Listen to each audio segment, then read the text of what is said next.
ಶ್ರೀಗುರುಭ್ಯೋ ನಮಃ. ಪರಮಗುರುಭ್ಯೋ ನಮಃ. ಶ್ರೀಮದಾನಂದತೀರ್ಥ ಭಗವತ್ಪಾದಾಚಾರ್ಯ ಗುರುಭ್ಯೋ ನಮಃ.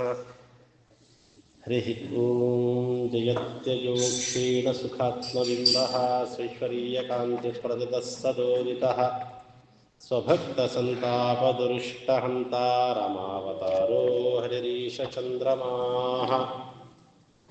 ಅಭ್ರಮಂ ಭಂಗರಹಿತಂ ಜಡಂ ವಿಮಲಂ ಸದಾ ಆನಂದತೀರ್ಥಮತುಲಂ ಭಜೆ ತಾಪತ್ರಯಾಪಹಂ. ಭವತಿ ಯದನುಭಾವಾತ್ತೇಡಮೂಕೋऽಪಿ ವಾಗ್ಮಿ ಜಡಮತಿರಪಿ ಜಂತರ್ಜಾಯತೆ ಪ್ರಾಜ್ಞಮೌಲಿಃ.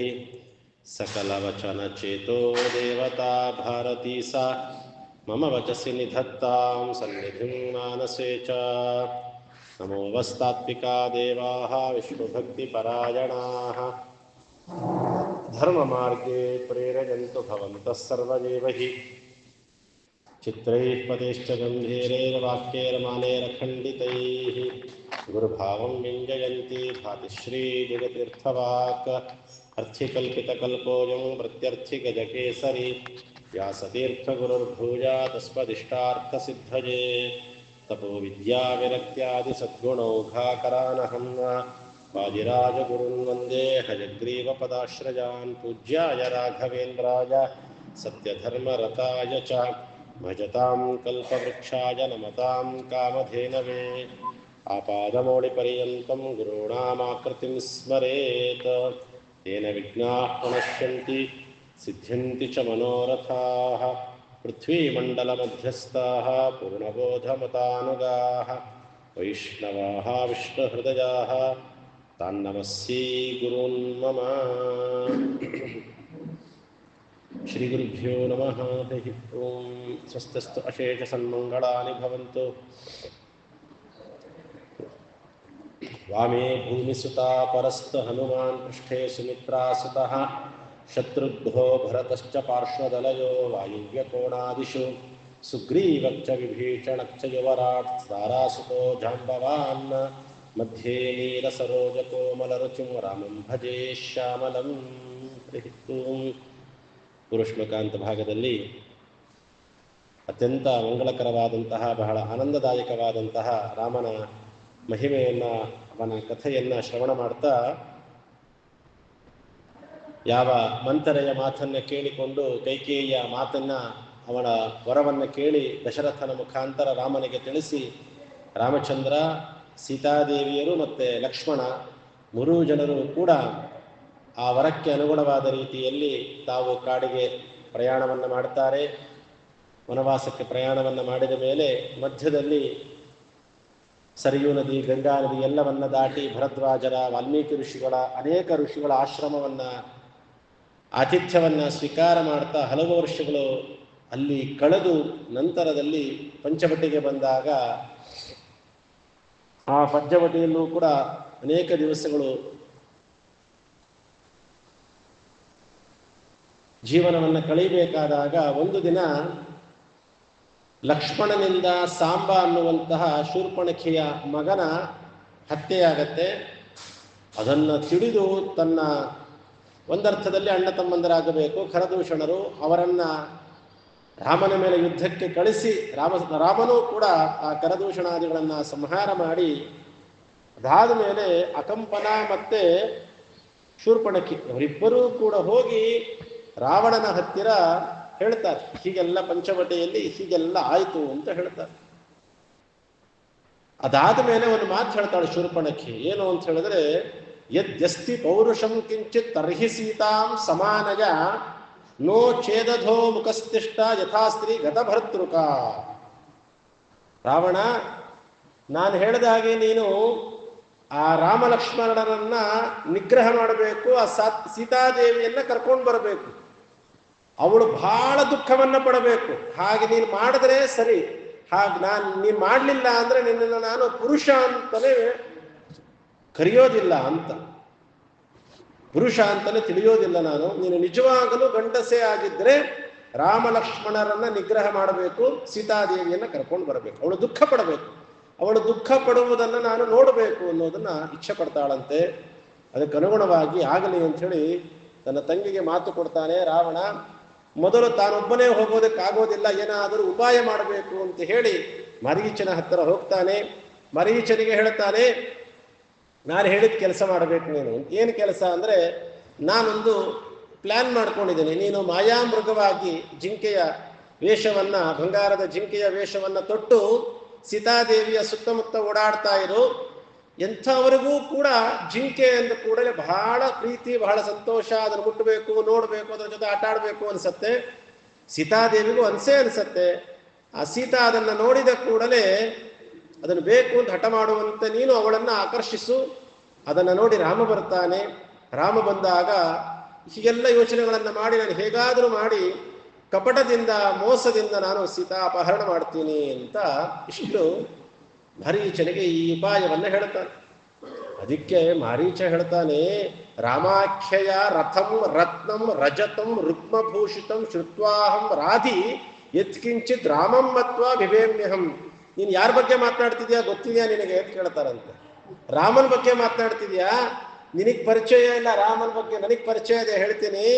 ವಿಶ್ವಾಮಿತ್ರರ ಯಾಗವನ್ನು ಅಡ್ಡಿಪಡಿಸ್ಬೇಕು ಅಂತ ಹೋದಾಗ ರಾಮ ನನಗೆ ಒಂದೇ ಒಂದು ಬಾಣದಿಂದ 100 ಯೋಜನೆಗಳ ದೂರದಲ್ಲಿ ಬಿದ್ದಿದ್ದೆ ನಾನು.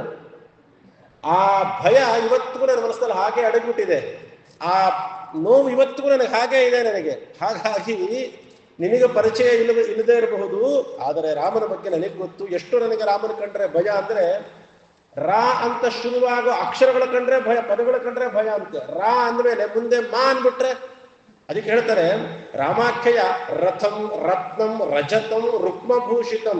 ಅದು ರಥ, ರತ್ನ, ರಜತ, ರುಕ್ಮಭೂಷಿತ ಇಂಥದ್ದು. ಶ್ರುತ್ವಾಹಂ ರಾಧಿ, ರಾ ಅನ್ನುವ ಶಬ್ದವನ್ನು, ಅಕ್ಷರದಿಂದ ಪ್ರಾರಂಭ ಆಗುವ ಯಾವುದೇ ಶಬ್ದವನ್ನು ಕೇಳಿದ್ರು ನನಗೆ ಹೆದರಿಕೆ ಶುರುವಾಗಿ ಹೋಗ್ಬಿಡತ್ತೆ.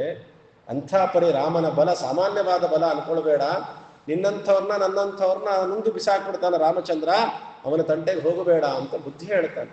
ಅಷ್ಟು ಹೇಳಿದ್ರು ಕೂಡ ರಾವಣ ಕೇಳುವ ಸಂಯಮ ಅವನಿಗಿಲ್ಲ.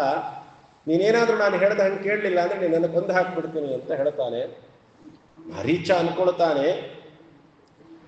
ಹೋಗದೆ ಇದ್ರೆ ರಾವಣ ಕೊಲ್ತಾನೆ, ಹೋದರೆ ರಾಮ ಕೊಲ್ತಾನೆ, ಅಂತೂ ಸಾಯೋದು ನಿಶ್ಚಿತ ಅಂತ ಗೊತ್ತಾಗೋಯ್ತು. ಟೈಮ್ ಅಂತೂ ಬಂದಿದೆ ನಂದು ಅಂತ ಗೊತ್ತಾಗೋಯ್ತು.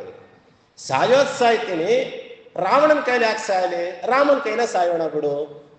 ರಾಮನ ಕೈಲಿ, ದೇವರ ಕೈಲಿ ಸತ್ರೆ ಒಂದಿಷ್ಟು ಪುಣ್ಯನಾದರೂ ಬರುತ್ತೆ ಅಂತ ಈ ರೀತಿ ಯೋಚನೆ ಮಾಡಿ, ಅಕಸ್ಮಾತ್ ಏನಾದರೂ ರಾಮನ ಕೈಲಿ ಸಾಯ್ಬೇಕು ಅಂತ ನಿರ್ಧಾರ ಮಾಡ್ದ.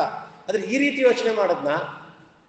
ಯಾಕಂದ್ರೆ ವೃತ್ರಾಸುರ ಸಾಯ್ಬೇಕಾದಾಗ ಭಗವಂತನ ಆಯುಧ, ಭಗವಂತನ ಸ್ಮರಣೆ, ಅವನ ದರ್ಶನ ಇತ್ಯಾದಿಗಳು ಆಯ್ತು ಅಂದ್ರೆ, ವಜ್ರಾಯುಧದಿಂದ ನನ್ನನ್ನು ಸಂಹಾರ ಮಾಡು, ಭಗವಂತನ ಆವೇಶದಿಂದ ಕೂಡಿರುವಂತಹದ್ದು, ಅದರಿಂದ ನನ್ನ ಸಂಹಾರ ಆಯ್ತು ಅಂದ್ರೆ, ವೃಷಭಾಸುರನ ಕಥೆ ಕೇಳ್ತೀವಿ ಶ್ರೀನಿವಾಸ ಕಲ್ಯಾಣದಲ್ಲಿ.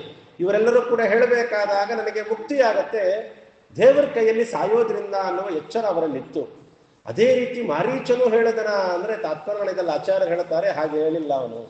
ಮಾರೀಚನ ಉದ್ದೇಶ ರಾವಣನ ಕೈಯಲ್ಲಿ ಸಾಯೋದಕ್ಕಿಂತಲೂ ರಾಮನ ಕೈಯಲ್ಲಿ ಸತ್ರೆ ಪುಣ್ಯ ಬರುತ್ತೆ ಅಂತಲ್ಲ. ಸಾಯೋದು ಹೇಗಿದ್ರೂ ಸಾಯ್ತೀನಿ, ಒಂದು ಒಳ್ಳೆ ಕೆಲಸ ಮಾಡಿ ಸಾಯೋಣ ಅಂತ. ನಮ್ಮ ಪ್ರಕಾರ ಅಲ್ಲ, ಅವನ ಪ್ರಕಾರ ಒಳ್ಳೆ ಕೆಲಸ. ಏನು ಒಳ್ಳೆ ಕೆಲಸ ಅಂದ್ರೆ, ರಾಮನ ಒಂದಿಷ್ಟು ಮೋಸ ಆದ್ರೂ ಮಾಡಿ ಸಾಯೋಣ. ಇಲ್ಲ ರಾಮನ ಕೈಯಲ್ಲಿ ಸಾಯ್ತೀನಲ್ಲ, ಮೋಸ ಮಾಡೇ ಸಾಯೋಣ. ಇವ್ರು ಹೇಳಿದ್ರು, ರಾವಣ ಹೇಳಿದ ಉಪಾಯ ಬಹಳ ಚೆನ್ನಾಗಿದೆ. ಸತ್ರೆ ಅಟ್ಲೀಸ್ಟ್ ಒಂದು ಸ್ವಲ್ಪ ಕೆಟ್ಟದಾದ್ರೂ ಮಾಡಿ ಸಾಯೋಣ ಅಂತ ಕೆಟ್ಟತನದ ಹುಳ ಹಾಗೆ ಯೋಚನೆ ಮಾಡತ್ತೆ. ಅದಕ್ಕೋಸ್ಕರ ರಾವಣ ಹೇಳಿದಕ್ಕೆ ಒಪ್ಕೊಂಡಂತೆ. ಅದಕ್ಕೆ ಅಲ್ಲಿಂದ ಹೊರಟ ಮಾಯಾ ಮೃಗವಾಗಿ ಸೀತಾದೇವಿ ಮುಂದೆ ಓಡಾಡ್ತಾ ಇದ್ದಾನಂತೆ. ಯಥಾವತ್ತಾಗಿ ಸೀತಾದೇವಿಯರು ಬೇಕಂತಲೇ ಮರ್ತ್ಯಾವತಾರಸ್ತ್ಯಹ ಮರ್ತ್ಯ ಶಿಕ್ಷಣ ಅಂತ ಹೇಳಿದಾಗ, ಭಗವಂತ ಯಾವ ರೀತಿಯಾಗಿ ಕೆಲವು ಬಾರಿ ನಟನೆಯನ್ನು ಮಾಡುತ್ತಾ ಇರ್ತಾನೆ ಶಿಕ್ಷಣಾರ್ಥವಾಗಿ, ಸೀತಾದೇವಿಯು ಕೂಡ ಅದೇ ರೀತಿಯಾಗಿ ಒಂದು ಜಿಂಕೆಯನ್ನು ನೋಡಿ, ಬಂಗಾರದ ಜಿಂಕೆಯನ್ನು ನೋಡಿ ಅದರೆಲ್ಲ ಆಸೆ ಪಟ್ಟವಳಂತೆ ರಾಮನ ಹತ್ರ ಮಾತನಾಡ್ತಾ ಇದ್ದಾಳೆ. ಯಕ್ಕಶ್ಚಿತ ಒಂದು ಬಂಗಾರದ ಜಿಂಕೆ ನೋಡಿ ಆಸೆ ಪಡುವ ಅವಸ್ಥೆ, ಅನಿವಾರ್ಯತೆ ಜಗಜ್ಜನನಿಯಾದ ಲಕ್ಷ್ಮೀದೇವಿಗೆ ಸರ್ವಥಾ ಇಲ್ಲ. ಅವಳೇ ಹಿರಣ್ಯವರ್ಣಾಂ ಹರಣೀಂ ಸುವರ್ಣ ರಜತಸ್ರಜಾಂ, ಅವಳೇ ಹರಣಿ, ಅವಳೇ ಹಿರಣ್ಯವರ್ಣ, ಎಲ್ಲ ಅವಳೇ.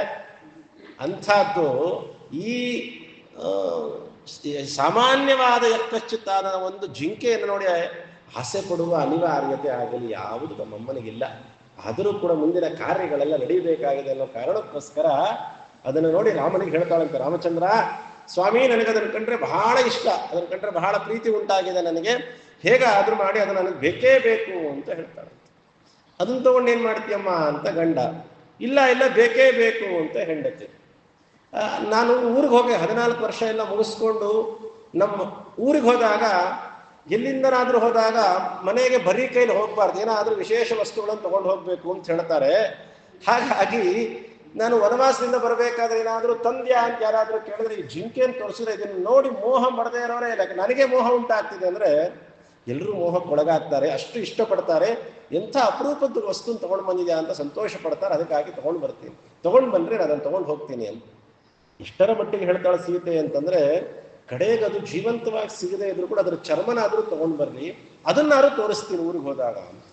ಎಷ್ಟು ಬೇಡ ಅಂದ್ರೂ ಕೂಡ, ಎಷ್ಟು ರೀತಿಯಲ್ಲಿ ರಾಮಚಂದ್ರ ಹೇಳಿದ್ರು ಕೂಡ ಹಠವನ್ನ ಬಿಡದೆ ಬೇಕೇ ಬೇಕು ಅಂತ ಕೇಳಿಸ್ಕೊಳ್ತಾಳೆ. ಅದನ್ನು ಕೇಳ್ತಾ ಇದ್ದಂಗೆನೆ ರಾಮಚಂದ್ರ ಆಯ್ತು ಅಂತ ಅವಳಿಗೆ ಸಮಾಧಾನದ ಮಾತನ್ನಾಡಿ ಲಕ್ಷ್ಮಣನನ್ನು ಕರೆದು ಹೇಳ್ತಾರೆ, ಲಕ್ಷ್ಮಣ ನನಗಿದು ಯಾಕೋ ಸಂಚು, ದುಷ್ಟರ ಸಂಚು ಅಂತ ಅನಿಸ್ತಾ ಇದೆ, ಇದರಲ್ಲಿ ಏನೋ ಒಂದು ಸಂಚಿದೆ, ಮೋಸ ಇದೆ. ಹಾಗಾಗಿ ನಾನು ಹೋಗಿ ಬರುವ ತನಕ ನೀನು ನಿನ್ನ ಅತ್ತಿಗೆಯನ್ನ ಅತ್ಯಂತ ಕಾವಲು ಕಾಯಬೇಕು, ನೀನು ಶ್ರದ್ಧೆಯಿಂದ ನೋಡ್ಕೊಳ್ಬೇಕು ಅವಳನ್ನ, ಯಾವುದೇ ರೀತಿಯಾಗಿ ನೀನು ಬಿಟ್ಟು ಹೋಗಬಾರದು.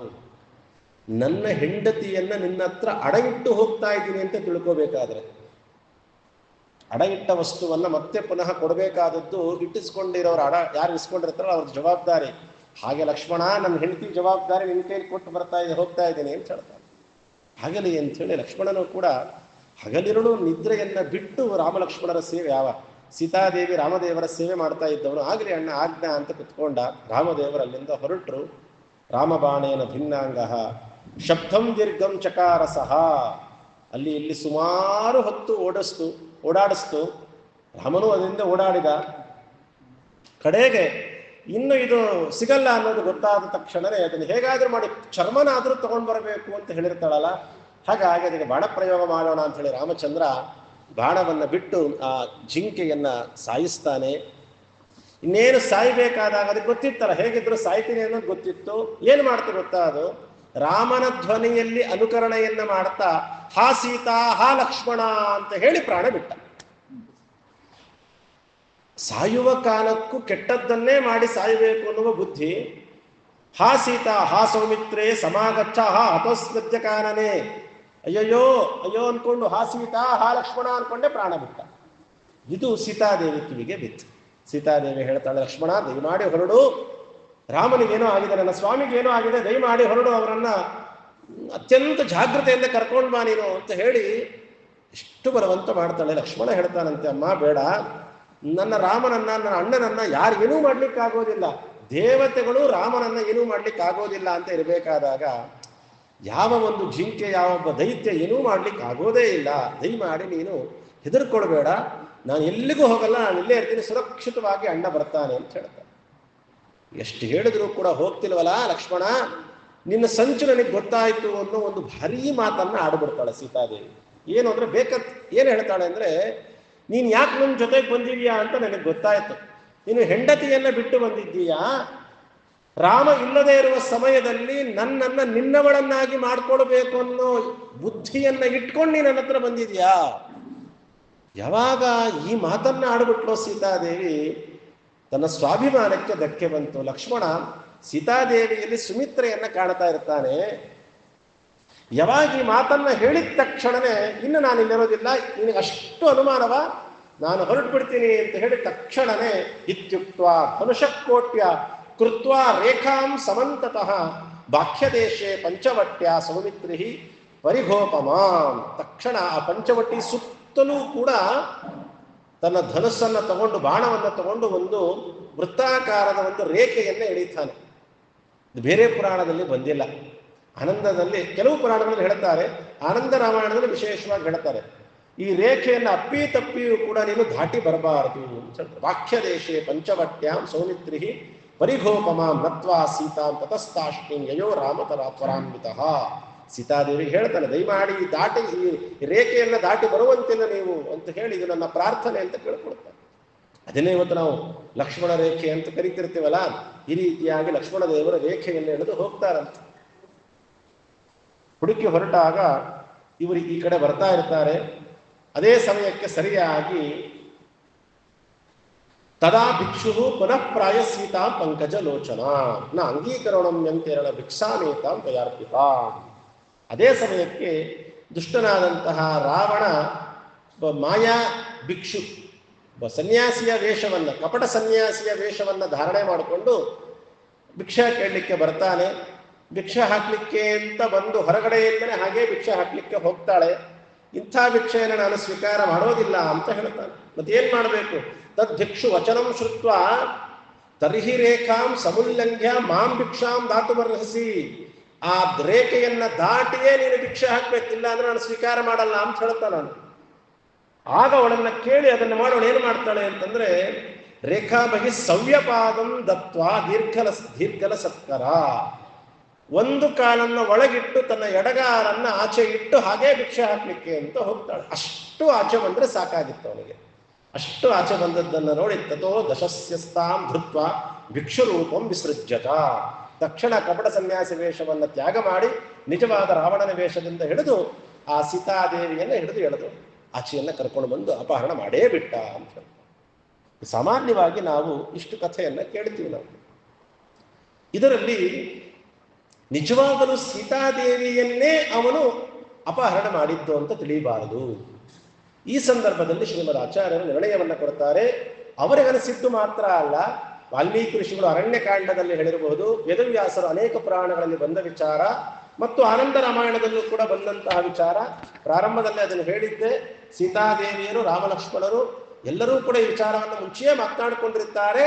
ಮಾಯಾ ಮೃಗವನ್ನ ಹಿಡಿಬೇಕು ಅಂತ ಹೋಗುವ ಮುಂಚೆಯೂ ಕೂಡ ರಾಮದೇವರೇ ಸೀತಾದೇವಿಗೆ ಕೆಲವು ಮಾತುಗಳನ್ನು ಹೇಳಿರ್ತಾರಂತೆ. ಏನು ಮಾತುಗಳು ಅಂತ ಹೇಳಿದ್ರೆ, ನಾನು ಹೊರಟ ಮೇಲೆ ಭಿಕ್ಷು ರೂಪದಲ್ಲಿ ಕಪಟ ಸನ್ಯಾಸಿ ವೇಷದಲ್ಲಿ ರಾವಣ ಬರ್ತಾನೆ. ಹಾಗಾಗಿ ನೀನೇನ್ ಮಾಡಬೇಕು ಅಂದ್ರೆ, ಸೀತಾದೇವಿಯರು ಆ ಮೂಲ ರೂಪವನ್ನ, ತನ್ನ ರೂಪವನ್ನ, ಆ ರೂಪದಿಂದ ಒಂದು ಛಾಯಾ ಆಕೃತಿಯನ್ನ ಸೃಷ್ಟಿ ಮಾಡ್ತಾಳಂತೆ. ಆಕೃತಿಯನ್ನ ಸೃಷ್ಟಿ ಮಾಡಿದ ಮೇಲೆ ತಾನು ಆ ಮೂಲ ರೂಪದಿಂದ ಕೈಲಾಸದಲ್ಲಿ ಸನ್ನಿಹಿತಳಾಗ್ತಾಳೆ. ಹೋಗ್ಬೇಕಾದಾಗ ಅಗ್ನಿಯ ಮುಖಾಂತರ ಒಂದು ಯಜ್ಞಕುಂಡವನ್ನ ಸೃಷ್ಟಿ ಮಾಡಿ ಅಗ್ನಿಯ ಮುಖಾಂತರ ಕೈಲಾಸಕ್ಕೆ ಹೋಗಿ ಅಲ್ಲಿ ಪಾರ್ವತಿ ಪರಮೇಶ್ವರರಿಂದ ಪೂಜಿತಳಾಗೇ ಇರ್ತಾಳೆ.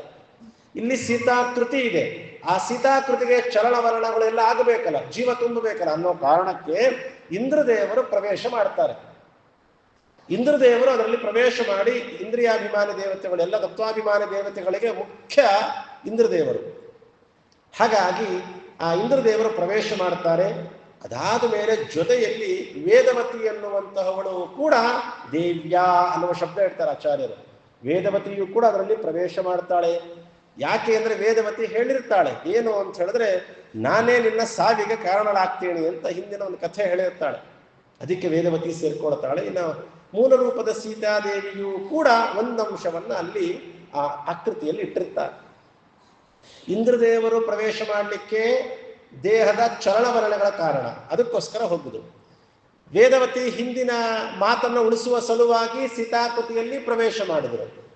ಸೀತಾದೇವಿಯರು ಯಾಕೆ ಪ್ರವೇಶ ಮಾಡಿದ್ರು ಒಂದಂಶದಿಂದ ಅಂದ್ರೆ ಎರಡು ಕಾರಣ ಕೊಡ್ತಾರೆ. ಮೊದಲನೇ ಕಾರಣ, ಲಕ್ಷ್ಮೀದೇವಿಯ ಮೇಲೆ ಇಚ್ಛೆ ಪಟ್ಟು ಲಕ್ಷ್ಮೀದೇವಿಯನ್ನೇ ಅಪಹರಣ ಮಾಡಿ ಲಕ್ಷ್ಮೀದೇವಿಗೆ ನಾನು ಕಾಟ ಕೊಡ್ತಾ ಇದ್ದೀನಿ, ಅವಳು ನನ್ನವಳಾಗಬೇಕು ಅನ್ನುವಂತಹ ಇಚ್ಛೆ ಪಡುವಷ್ಟು ಪಾಪ ಅವನಿಗೆ ಬರಬೇಕಲ್ಲ.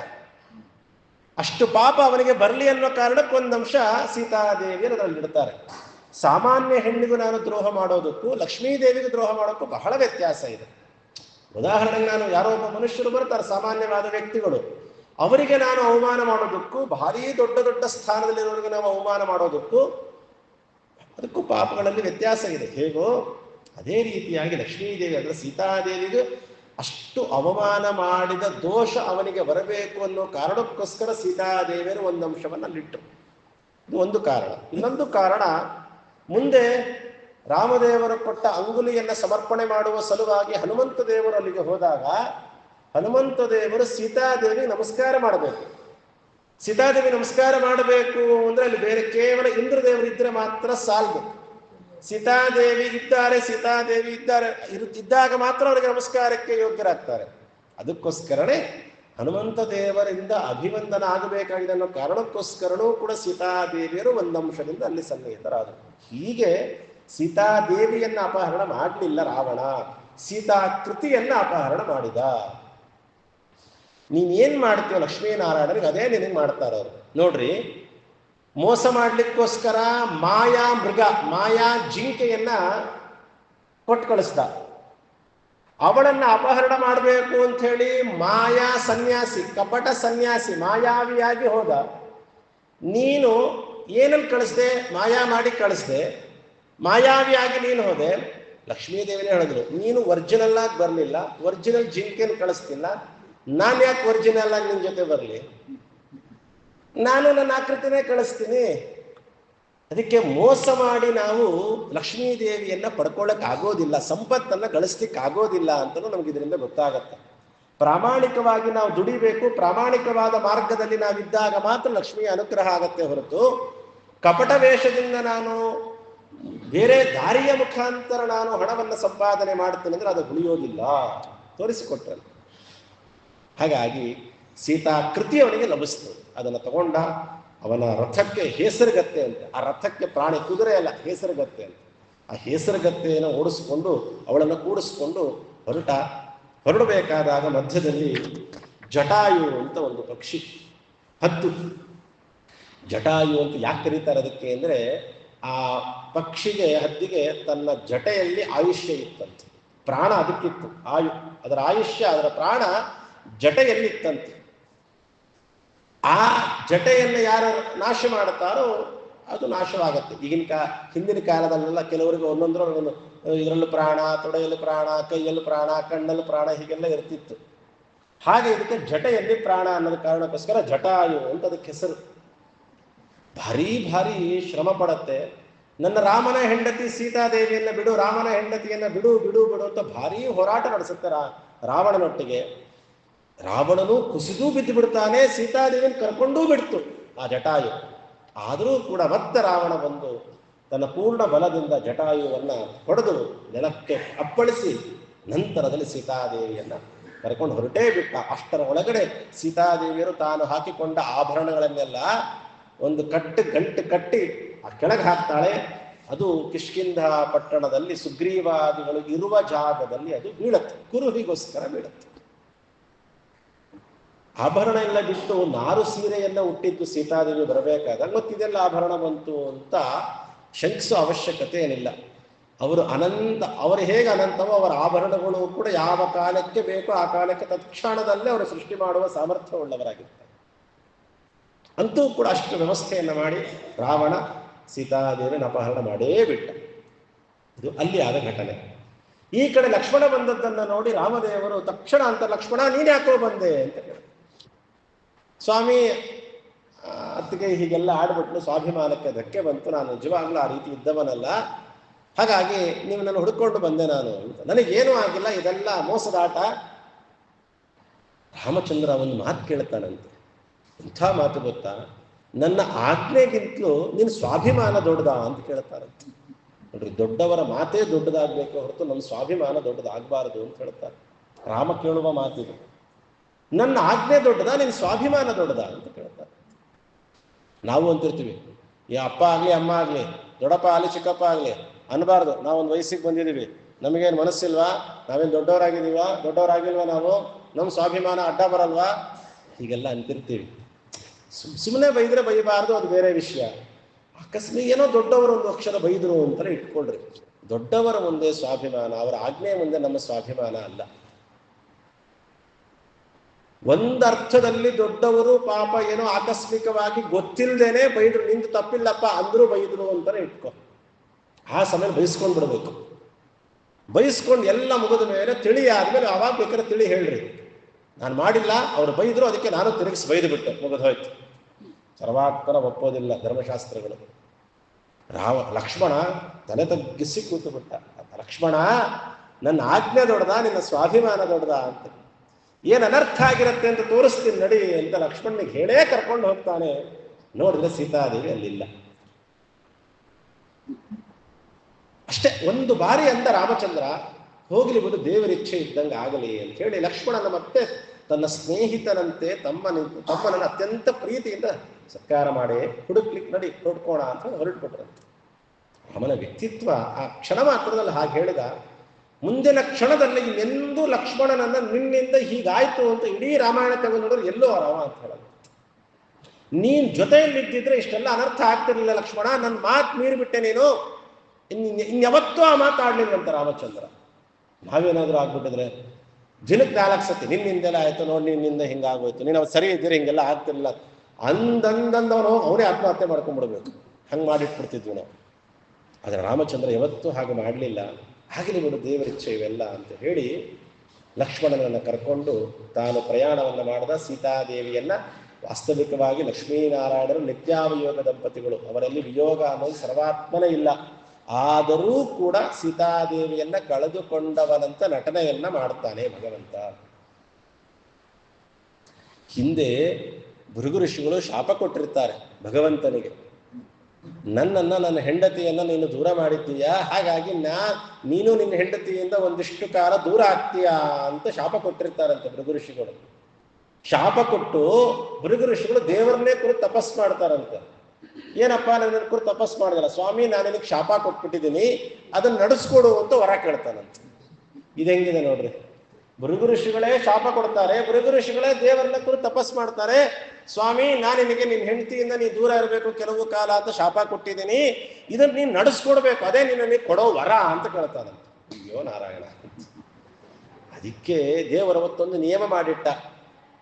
ಈಗ ಯಾರಾದ್ರೂ ಬ್ರಾಹ್ಮಣರು ಋಷಿಗಳು ಏನೋ ಒಂದು ಮಾತು ಹೇಳ್ತಾರೆ, ಮಾತು ಹೇಳಿದ್ಮೇಲೆ ಅದನ್ನ ನಡೆಸ್ಕೊಡು ಅಂತ ಮತ್ತೆ ಇನ್ನೊಂದ್ಸತಿ ತಪಸ್ ಮಾಡೋದೇ ಬೇಡ. ಇವತ್ತು ಹೇಳಿಬಿಡ್ತೀನಿ, ಯಾರಾದ್ರೂ ಋಷಿಗಳು, ಜ್ಞಾನಿಗಳು, ಮುನಿಗಳು, ಹಿರಿಯರು, ಬ್ರಾಹ್ಮಣರು ಏನಾದ್ರೂ ಮಾತಾಡಿದ್ರೆ ಅದು ನಿಜ ಆಗಿ ಹೋಗ್ಲಿ, ವಿಪ್ರವಾಕ್ಯೋ ಜನಾರ್ದನ, ನಾನೇ ಆಡ್ದಂಗೆ ಆಗ್ಲಿ. ಅವತ್ತಿಂದ ಬ್ರಾಹ್ಮಣರು ಆಡಿರೋ ಮಾತು ಆದಷ್ಟು ಸತ್ಯವಾಗತ್ತೆ. ಬ್ರಾಹ್ಮಣರಲ್ಲ, ತಪಸ್ಸಿರ್ಬೇಕು. ಹೀಗೆ ಕೆಲವು ಕಾಲದಷ್ಟು ಸೀತಾದೇವಿಯನ್ನ ಕಳೆದುಕೊಂಡವನಂತ ನಟನೆ ಮಾಡ್ತಾ ಇದ್ದಾನಷ್ಟೇ ಸ್ವಾಮಿ, ನಟನೆ ಮಾಡ್ತಾ ಇದ್ದಾನೆ. ಈ ಮಾತುಗಳನ್ನ ರಾಮದೇವರು ಮಹರುದ್ರದೇವರು ಪಾರ್ವತಿಗೆ ಹೇಳ್ತಾ ಇದ್ದಾರೆ. ಅವರು ಹಿಂದಿನ ಒಂದು ಘಟನೆ ನೆನೆಸ್ಕೊಳ್ತಾರೆ. ಆ ಕಾಲದಲ್ಲಿ ಏನು ಮಾಡಿರ್ತಾರೆ ಅಂದ್ರೆ, ಸೀತಾದೇವಿಯನ್ನ ಹುಡುಕಿ ಹೊರಡ್ತಾ ಇರ್ತಾನೆ ರಾಮಚಂದ್ರ. ಪಾರ್ವತಿ ಇನ್ನ ಆಗಿರೋದಿಲ್ಲ, ದಾಕ್ಷಾಯಣಿ ಆಗಿರ್ತಾಳೆ. ಇನ್ನ ದಾಕ್ಷಾಯಣಿ ಪಾಪ ನೋಡ್ರಿ, ರುದ್ರದೇವ್ರಿಗೆ ಹೇಳ್ತಾಳಂತೆ, ಹೆಂಡತಿನ ಕಳ್ಕೊಂಡು ಪಾಪ ಸೊರಗ್ತಾ ಇದ್ದಾನೆ ರಾಮಚಂದ್ರ, ಪಾಪ ಹೀಗಾಗ್ಬಾರ್ದಾಗಿತ್ತು ರಾಮನಿಗೆ ಅಂತ ಹೇಳ್ತಾಳಂತೆ. ಸೀತಾದೇವಿಯನ್ನ ಕಳ್ಕೊಳ್ಬಾರ್ದಾಗಿತ್ತು ರಾಮ ಅಂತ ಹೇಳ್ತಾಳಂತೆ. ಮಹರುದ್ರದೇವ್ರು ನಗ್ತಾರಂತೆ, ಏನ್ ಹೇಳ್ತಿದ್ಯಾ ನೀನು, ರಾಮ ಸೀತಾದೇವಿನ ಎಲ್ಲಿ ಕಳ್ಕೊಂಡಿದ್ದಾನೆ, ಪಕ್ಕದಲ್ಲೇ ನಿಂತಿದ್ದಾಳ ಸೀತಾದೇವಿ, ಕಾಣಿಸ್ತಿಲ್ವಾ ಅಂತ ಕೇಳ್ತಾರಂತೆ. ದಾಕ್ಷಾಯಣಿಗೆ ನನ್ನ ಮಾತೇ ಸುಳ್ಳು ಅಂತೀರಾ, ಅಲ್ಲಿ ಸೀತಾದೇವಿ ಇಲ್ಲ, ಕಾಣಿಸ್ತಿಲ್ಲ ಅಲ್ಲಿ. ರುದ್ರದೇವರು ಹೇಳ್ತಾ ಇದ್ದಾರೆ, ಕಾಣಿಸ್ತಾ ಇದ್ದಾಳೆ, ಸರಿಯಾಗಿ ನೋಡು, ಸೀತಾದೇವಿ ಪಕ್ಕದಲ್ಲೇ ಇದ್ದಾಳೆ, ನಟನೆ ಅಷ್ಟೇ ರಾಮನದು. ಇಲ್ಲ ನಾನು ಪ್ರೂವ್ ಮಾಡ್ತೀನಿ, ರಾಮ ಸೀತೆಯನ್ನ ಕಳ್ಕೊಂಡಿದ್ದಾನೆ, ಅವರಿಬ್ರು ದೂರ ಆಗಿದ್ದಾರೆ, ನಾನು ಪ್ರೂವ್ ಮಾಡ್ತೀನಿ ಅಂತ ಏನ್ ಮಾಡ್ತಾಳೆ ಗೊತ್ತಾ ದಾಕ್ಷಾಯಣಿ, ಸೀತಾದೇವಿ ವೇಷ ಹಾಕೊಂಡು ಹೋಗಿ ರಾಮನ ಮುಂದೆ ನಿಂತ್ಕೊಳ್ತಾಳ ಅರಣ್ಯದಲ್ಲಿ. ಈಗ ಅಕಸ್ಮಾತ್ ಅವಳ ಉದ್ದೇಶ ಏನು ಗೊತ್ತಾ, ರಾಮ ನಿಜವಾಗ್ಲೂ ಸೀತೆಯನ್ನು ಕಳ್ಕೊಂಡಿದ್ರೆ ನನ್ನ ನೋಡಿ ಹಬ್ಬ ಸೀತಾ ಸಿಕ್ಲು ಅಂತ ಅಂತಾನೆ. ನಾನು ನಿಮಗೆ ನಿಜವಾಗ್ಲೂ ಪ್ರಾಕ್ಟಿಕಲ್ ಆಗಿ ಪ್ರೂವ್ ಮಾಡ್ತೀನಿ ಅಂತ ಹೊರಡ್ತಾಳೆ ಅವಳು. ಸೀತಾದೇವಿ ವೇಷ ಹಾಕೊಂಡು ಹೋಗಿ ರಾಮನ ಮುಂದೆ ನಿಂತ ತಕ್ಷಣ ರಾಮಚಂದ್ರ ಕೇಳ್ತಾನೆ, ಏನಮ್ಮ ದಾಕ್ಷಾಯಣಿ ಚೆನ್ನಾಗಿದ್ಯಾ, ಹೆಂಗಿದಾರೆ ನಿಮ್ಮ ಯಜಮಾನರು ಅಂತ ಕೇಳ್ಬಿಡ್ತಾಳೆ. ಹಂಗೆ ಕೇಳಿದ ತಕ್ಷಣನೇ ಅವಳು ದಾಕ್ಷಾಯಣಿ, ಅವಳು ಸೀತಾದೇವಿ ರೂಪ ಹೋಗಿ ನಿಜವಾಗ್ಲೂ ದಾಕ್ಷಾಯಣಿ ಆಗ್ಬಿಟ್ಲಂತ. ನಮಸ್ಕಾರ ಮಾಡ್ತಾಳೆ, ನಾಚಿಕೆ ಆಗೋಯ್ತು, ಹೊರಟ್ಬಿಟ್ಲು. ಪುರಾಣಾಂತರದಲ್ಲಿ ಹೇಳ್ತಾರೆ, ರಾಮದೇವರು ಸೀತಾದೇವಿ ಇಬ್ಬರು ದೂರ ಆಗಿದ್ರು ಅಂತ ತಿಳ್ಕೊಂಡಿದ್ದಕ್ಕೆ ದಾಕ್ಷಾಯಣಿ ಆ ಜನ್ಮದಲ್ಲಿ ಅವಳು ಗಂಡನ ಪ್ರತಿ ಸುಖವಾಗೇ ಇರಲಿಲ್ಲ. ಕಡಿಗೆ ಅದೋ ದಕ್ಷ ಯಜ್ಞ ನೆಪ ಆಯ್ತು, ಗಂಡನ್ ಬಿಟ್ಟು ಹೋದ್ಲು, ಅಲ್ಲ ತವ್ರ ಮನೆಯವರು ಅಪಮಾನ ಮಾಡಿದ್ರು, ಅವಳು ಅಗ್ನಿಗಾರಿ ದೇಹ ತ್ಯಾಗ ಮಾಡಿದ್ಲು. ಇಡೀ ತನ್ನ ಜೀವನದಲ್ಲಿ ಆ ಜನ್ಮದಲ್ಲಿ ಮಕ್ಕಳು ಪಡಿಲಿಲ್ಲ, ಗಂಡನ ಜೊತೆ ಸುಖವಾಗಿರ್ಲಿಲ್ಲ.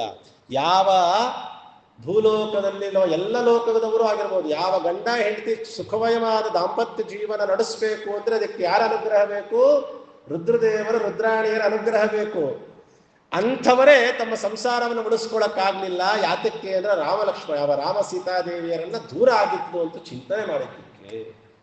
ಸೀತಾ ಲಕ್ಷ್ಮೀನಾರಾಯಣರ ವಿಯೋಗ ಯಾವತ್ತಿಗೂ ಚಿಂತನೆ ಮಾಡಬಾರ್ದು. ಅವರೆವತ್ತಿಗೂ ನಿತ್ಯ ಅವಿಯೋಗಿ ದಂಪತಿಗಳು. ಸರ್ವಾತ್ಮನ ಹಾಗೆ ತಿಳಿಬಾರ್ದು. ಹಿಂದೆ ಇದು ನೆನಪಿದೆಯಾ ಅಂತ ಕೇಳ್ತಾರೆ ರುದ್ರದೇವರು. ಹಾಗಾಗಿ ಸೀತಾದೇವನ ಹುಡುಕು ಹೊರಟವನಂತೆ ನಟನೆ ಮಾಡ್ತಾರೆ. ಜಟಾಯು ಸಿಗ್ತಾನೆ.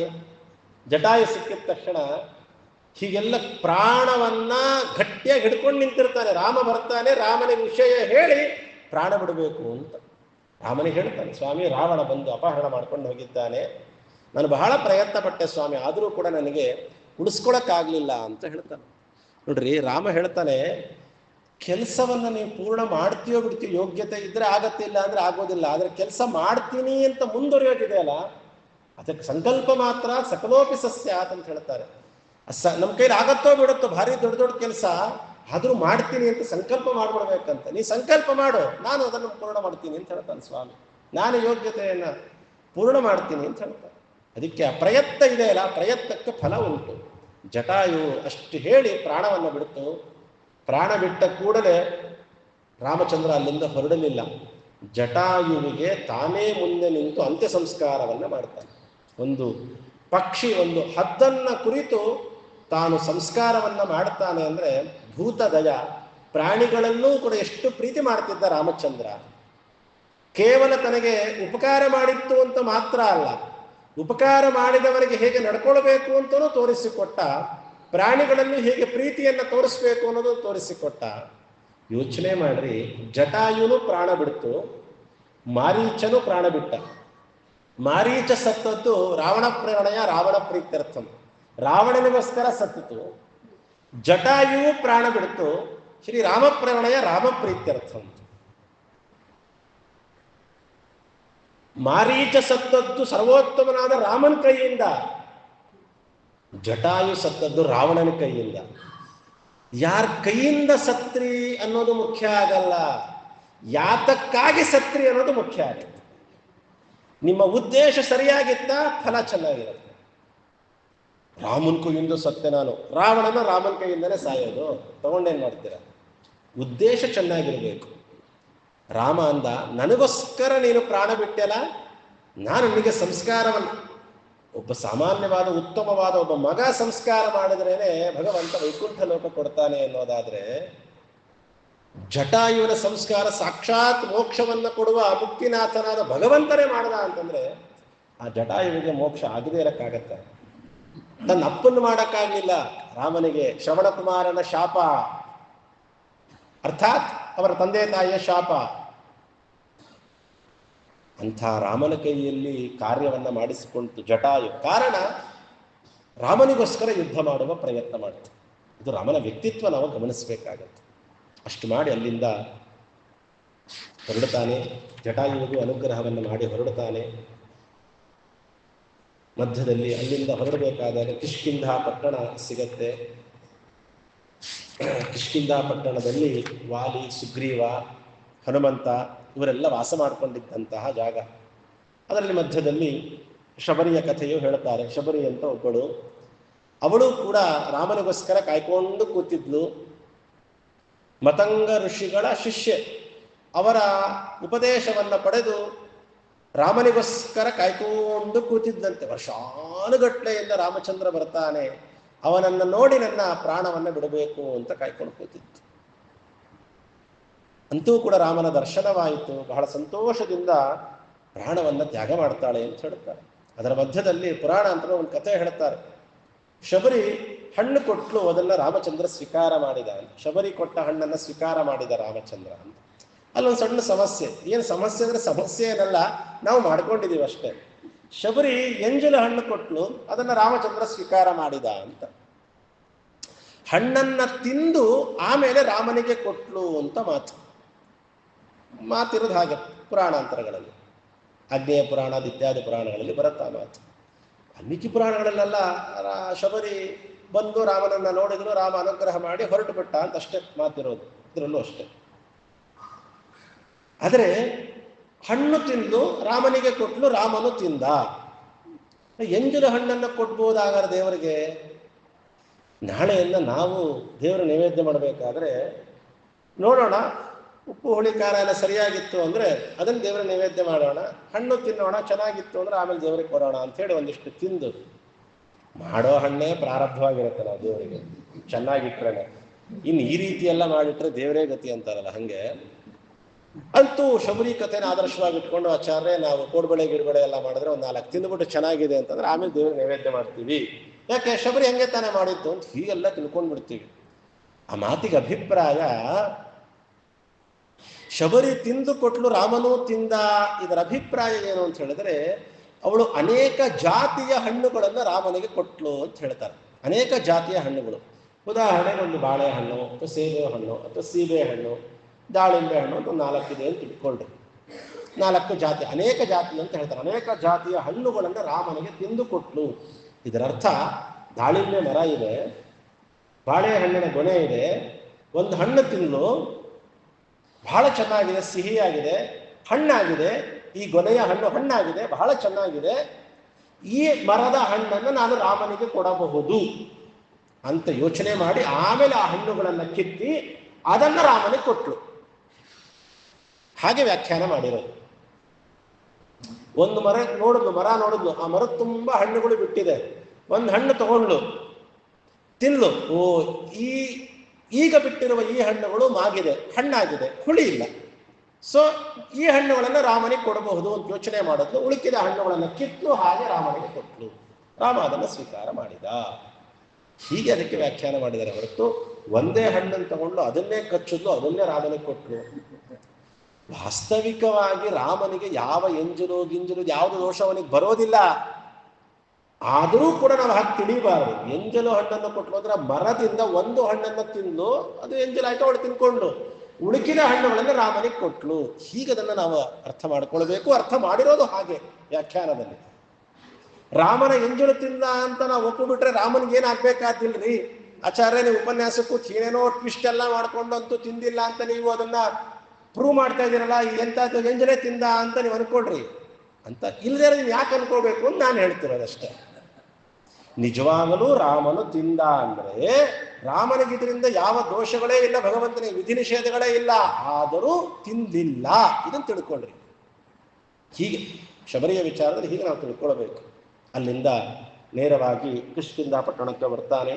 ವಾಲಿ, ಸುಗ್ರೀವ, ಹನುಮಂತ ಇತ್ಯಾದಿಗಳವರೆಲ್ಲ ವಾಸ ಮಾಡಿಕೊಂಡಿರುವಂತಹ ಜಾಗ. ಈ ವಾಲಿ ಸುಗ್ರೀವನ ಬಗ್ಗೆ ನಾವು ಅಪರೂಪದ ವಿಚಾರವನ್ನ ಬಹಳ ಆನಂದ ರಾಮಾಯಣದಲ್ಲಿ ಹೇಳ್ತಾರೆ. ಏನು ಹೇಳ್ತಾರೆ ಅಂತಂದ್ರೆ, ಬ್ರಹ್ಮದೇವರು ಒಮ್ಮೆ ತಾವು ಆನಂದದಿಂದ ದೇವರನ್ನ ಸ್ತೋತ್ರ ಮಾಡಬೇಕಾದಾಗ ಅವರ ಕಣ್ಣಿನಿಂದ ಒಂದು ಬಿಂದು ಹನಿ ಕಣ್ಣೀರು ಬಿತ್ತಂತೆ. ಆ ಹನಿಯನ್ನು ಕೆಳಗೆ ಹಾಕಿದ ತಕ್ಷಣವೇ ಒಂದು ಕಪಿ ಹುಟ್ಟುತ್ತಂತೆ. ಅದಕ್ಕೆ ವಿರಜ ಅಂತಲೂ ಇದೆ, ವೃಕ್ಷರಜ ಅಂತಲೂ ಹೆಸರಿದೆ. ಪುರಾಣಾಂತರಗಳಲ್ಲಿ ನಾಮಾಂತರಗಳನ್ನು ತಿಳಿಸ್ಕೊಡ್ತಾರೆ. ಆ ಕಪಿ ಏನ್ ಮಾಡ್ತು, ಆ ಕಪಿಗೆ ಬ್ರಹ್ಮದೇವರು ಆಜ್ಞೆ ಮಾಡ್ತಾರಂತೆ, ಇದೇ ಲೋಕದಲ್ಲಿ ಇದ್ಕೊಂಡು ಸಂತೋಷವಾದ ಜೀವನ ನಡೆಸ್ತಾ ಇರಿ ನೀವು ಅಂತ ಹೇಳಿರ್ತಾರೆ. ಒಂದು ಸತಿ ಆ ಕಪಿ ಭೂಲೋಕಕ್ಕೆ ಅಂತ ಹೋಗಿರುತ್ತೆ. ಕೆಲವು ಕಲ್ಪದಲ್ಲಿ ಇದು ಕಪಿ ಅಂತಲೂ ಹೇಳ್ತಾರೆ, ಕೆಲವು ಕಲ್ಪಾಂತರಗಳಲ್ಲಿ ಇದು ಕರಡಿ ಅಂತಲೂ ಹೇಳ್ತಾರೆ. ಅಂತೂ ಕಪಿ ಆಗಿರ್ಬೇಕಾದಾಗ ಒಂದು ಸರೋವರದ ಹತ್ರ ಹೋಗುತ್ತೆ. ಸರೋವರದಲ್ಲಿ ನೀರು ಕುಡಿಬೇಕಾದಾಗ ತನ್ನದೇ ಪ್ರತಿಬಿಂಬವನ್ನ ನೋಡುತ್ತೆ. ಆ ಪ್ರತಿಬಿಂಬ ನೋಡಿ, ಓ, ಒಳಗಡೆ ಇನ್ಯಾವುದೋ ಕಪಿ ಕೂತಿದೆ, ಇದನ್ನ ಹೀಗೆ ಬಿಟ್ರೆ ನನ್ನೇ ಇದು ನುಂಗ್ ಹಾಕ್ಬಿಡತ್ತೆ, ನಾನೇ ಇದನ್ನ ಹೊಡೆದೋಡಿಸ್ಕೊಳ್ಳೋಣ ಅಂತೇಳಿ ಆ ನೀರೊಳಗೆ ಬೀಳುತ್ತೆ. ತನ್ನದೇ ಪ್ರತಿಬಿಂಬವನ್ನ ನೋಡಿ ಆ ಕಪಿ ನೀರೊಳಗೆ ಬೀಳುತ್ತೆ. ಬಿದ್ದ ತಕ್ಷಣ ಯಾರಿಲ್ಲ ಅಲ್ಲಿ, ಮತ್ತೆ ಮೈ ಜಾಡಿಸ್ಕೊಂತು ಮೇಲ್ ಬಂತು. ಮೇಲ್ ಬರೋದ್ರೊಳಗೆ ಅದು ಒಂದು ಹೆಣ್ಣಿನ ಕಪಿಯಾಗಿ ಆಗ್ಬಿಟ್ಟಿದೆ. ಒಂದು ಹೆಣ್ಣು ಕಪಿ ಆಗ್ಬಿಡ್ತದೆ. ಆ ಹೆಣ್ಣು ಕಪಿ ಮೈ ದಡದ ಮೇಲೆ ಬಂದು ನಿಂತ್ಕೊಳ್ತು. ಹಾಗೇ ಅದೇ ಸುತ್ತಮುತ್ತ ಪರಿವಾರದಲ್ಲಿ ಓಡಾಡ್ಕೊಂಡಿತ್ತು. ಒಂದು ದಿವಸ ಇಂದ್ರದೇವರು ಆ ಕಪಿಯನ್ನ ನೋಡ್ತಾರೆ. ದೇವರ ಇಚ್ಛೆ ಹೇಗಿರುತ್ತೆ, ಯಾರು ಮೇಲೆ ಬೇಕಾದ್ರೆ ಯಾವ ಸಂದರ್ಭದಲ್ಲಿ ವ್ಯಾಮೋಹಕ್ಕೆ ಒಳಗಾಗ್ತಾರೆ ಏನೂ ಗೊತ್ತಾಗೋದಿಲ್ಲ ನಮಗೆ, ಎಲ್ಲ ಭಗವದ್ ಇಚ್ಛಾ ಅನ್ನೋದಕ್ಕೆ ಇಂದ್ರದೇವರಿಗೆ ಆ ಕಪಿಯನ್ನ ನೋಡಿ, ಸ್ತ್ರೀ ರೂಪದಲ್ಲಿರುವಂತಹ ಕಪಿಯನ್ನ ನೋಡಿ ವ್ಯಾಮೋಹ ಉಂಟಾಗಿ ತನ್ನ ಕಾಮದೃಷ್ಟಿಯನ್ನ ಆ ಕಪಿಯ ಬಾಲದ ಮೇಲೆ ಬೀಳಿಸ್ತಾರೆ. ತಮ್ಮ ವೀರ್ಯವನ್ನ ಬಾಲದ ಮೇಲೆ, ಸಾಮರ್ಥ್ಯವನ್ನ ಬಾಲದ ಮೇಲೆ ಬೀಳಿಸಿದ್ದರಿಂದ ಅಲ್ಲಿ ಒಂದು ಮಗ ಹುಟ್ಟದ, ಅವನೇ ವಾಲಿ.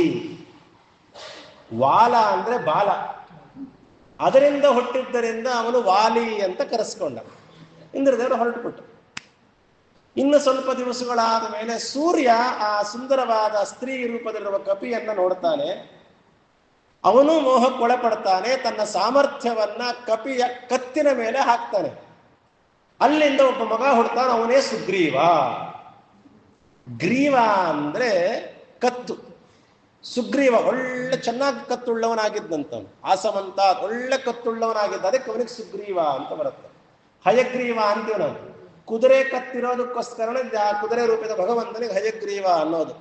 ನಮಗೆ ತಿನ್ನೋ ಹಯಗ್ರೀವ ಅಷ್ಟೇ ಗೊತ್ತು, ಈ ಹಯಗ್ರೀವ ಹೇಗ್ ಬಂತು ಗೊತ್ತು, ಆ ಹಯಗ್ರೀವ ಹೇಗ್ ಬಂದ ಗೊತ್ತಿಲ್ಲ ನಮಗೆ. ಅಂದ್ರೆ ಗ್ರೀವ ಅಂದ್ರೆ ಕತ್ತು, ಸುಗ್ರೀವ ಅಂದ್ರೆ ಒಳ್ಳೆ ಕತ್ತುಳ್ಳವನು ಅನ್ನೋ ಕಾರಣಕ್ಕೋಸ್ಕರ ಅವನಿಗೆ ಸುಗ್ರೀವ ಅಂತ ಹೆಸರು. ಇವರಿಬ್ರು ಹೀಗೆ ಹುಟ್ಟದ್ದು. ಇಂದ್ರದೇವರು ಆ ಕಪಿಯನ್ನ ನೋಡಿ ಸಾಮರ್ಥ್ಯವನ್ನ ಇಟ್ಟಿದ್ದಕ್ಕೆ ಬಾಲದಿಂದ ವಾಲಿ ಹುಟ್ಟಿದ, ಕತ್ತಿನಿಂದ ಸುಗ್ರೀವ ಹುಟ್ಟಿದ. ಇದೇ ಕಪಿ ಕಾಲಾಂತರದಲ್ಲಿ ಮತ್ತೆ ಪುರುಷ ರೂಪವನ್ನ ಸ್ವೀಕಾರ ಮಾಡುತ್ತೆ. ಪುರುಷ ರೂಪವನ್ನ ಸ್ವೀಕಾರ ಮಾಡಿದ ಮೇಲೆ ಇನ್ನೊಂದು ಕಪಿಯ ಸಂಗಮವನ್ನ ಮಾಡಿದ್ದರಿಂದ ಅವರಿಬ್ಬರಲ್ಲಿ ಹುಟ್ಟಿದವಳೇ ಅಂಜನೆ. ಆ ಕಪಿ ಪುರುಷ ರೂಪವನ್ನು ಸ್ವೀಕಾರ ಮಾಡಿದಾಗ ಆ ಕಪಿ ಹೆಸರು ಕೇಸರಿ. ಆ ಕೇಸರಿ ಇನ್ನೊಂದು ಕಪಿಯನ್ನ ಸಂಗ ಮಾಡಿದ್ದರಿಂದ ಹುಟ್ಟಿದ್ದು ಅಂಜನಾದೇವಿ. ಈ ಅಂಜನೆಗೆ ಗಂಡು ಹುಡ್ಕೊಂಡು ಹೊರಟಿರ್ತಾನೆ. ಅಲ್ಲಿ ಒಬ್ಬ ಕೇಸರಿ ಎನ್ನುವ ಇನ್ನೊಬ್ಬ ಕಪಿ ಸಿಗ್ತಾನೆ.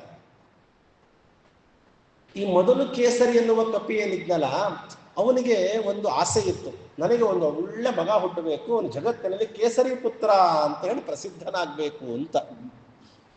ಅದಕ್ಕೆ ಅವನೇನ್ ಮಾಡಿರ್ತಾನೆ, ರುದ್ರದೇವರ ಕೂಡ ತಪಸ್ಸು ಮಾಡಿರ್ತಾನೆ. ಆ ತಪಸ್ಸನ್ನು ರುದ್ರದೇವರು ಹೇಳ್ತಾರೆ, ನಿನಗೆ ಈ ಜನ್ಮದಲ್ಲಿ ಗಂಡು ಮಗು ಆಗುವ ಯೋಗ್ಯತೆ ಇಲ್ಲ, ಅರ್ಥಾತ್ ಆ ಪುಣ್ಯ ನಿನಗಿಲ್ಲ. ಒಂದು ಕೆಲಸ ಮಾಡು, ನಿನಗೆ ಒಂದು ಹೆಣ್ಣು ಕೂಸು ಹುಟ್ಟತ್ತೆ, ಆ ಹೆಣ್ಣಿನಲ್ಲಿ ನಿನಗೆ ಉತ್ತಮವಾದ ಮಹಾಭಾಗವತೋತ್ತಮನಾದ ಒಂದು ಗಂಡು ಕೂಸು ಹುಟ್ಟತ್ತೆ, ಅದು ನಿನ್ನನ್ನು ಉದ್ಧಾರ ಮಾಡತ್ತೆ ಅಂತ. ಸರಿ ಆಗಲಿ, ದೇವರ ಇಚ್ಛೆ, ರುದ್ರದೇವರ ಇಚ್ಛೆ ಅನ್ಕೊಂಡ ಹೊರಟ. ಅವನು ಕಾಡಿನಲ್ಲಿ ಹೋಗ್ತಾ ಇರ್ಬೇಕಾದ್ರೆ ಕೇಸರಿ ಅನ್ನುವ ಕಪಿ ಹೊರಡ್ತಾ ಇರ್ತಾನೆ. ಆ ಕಡೆಯಿಂದ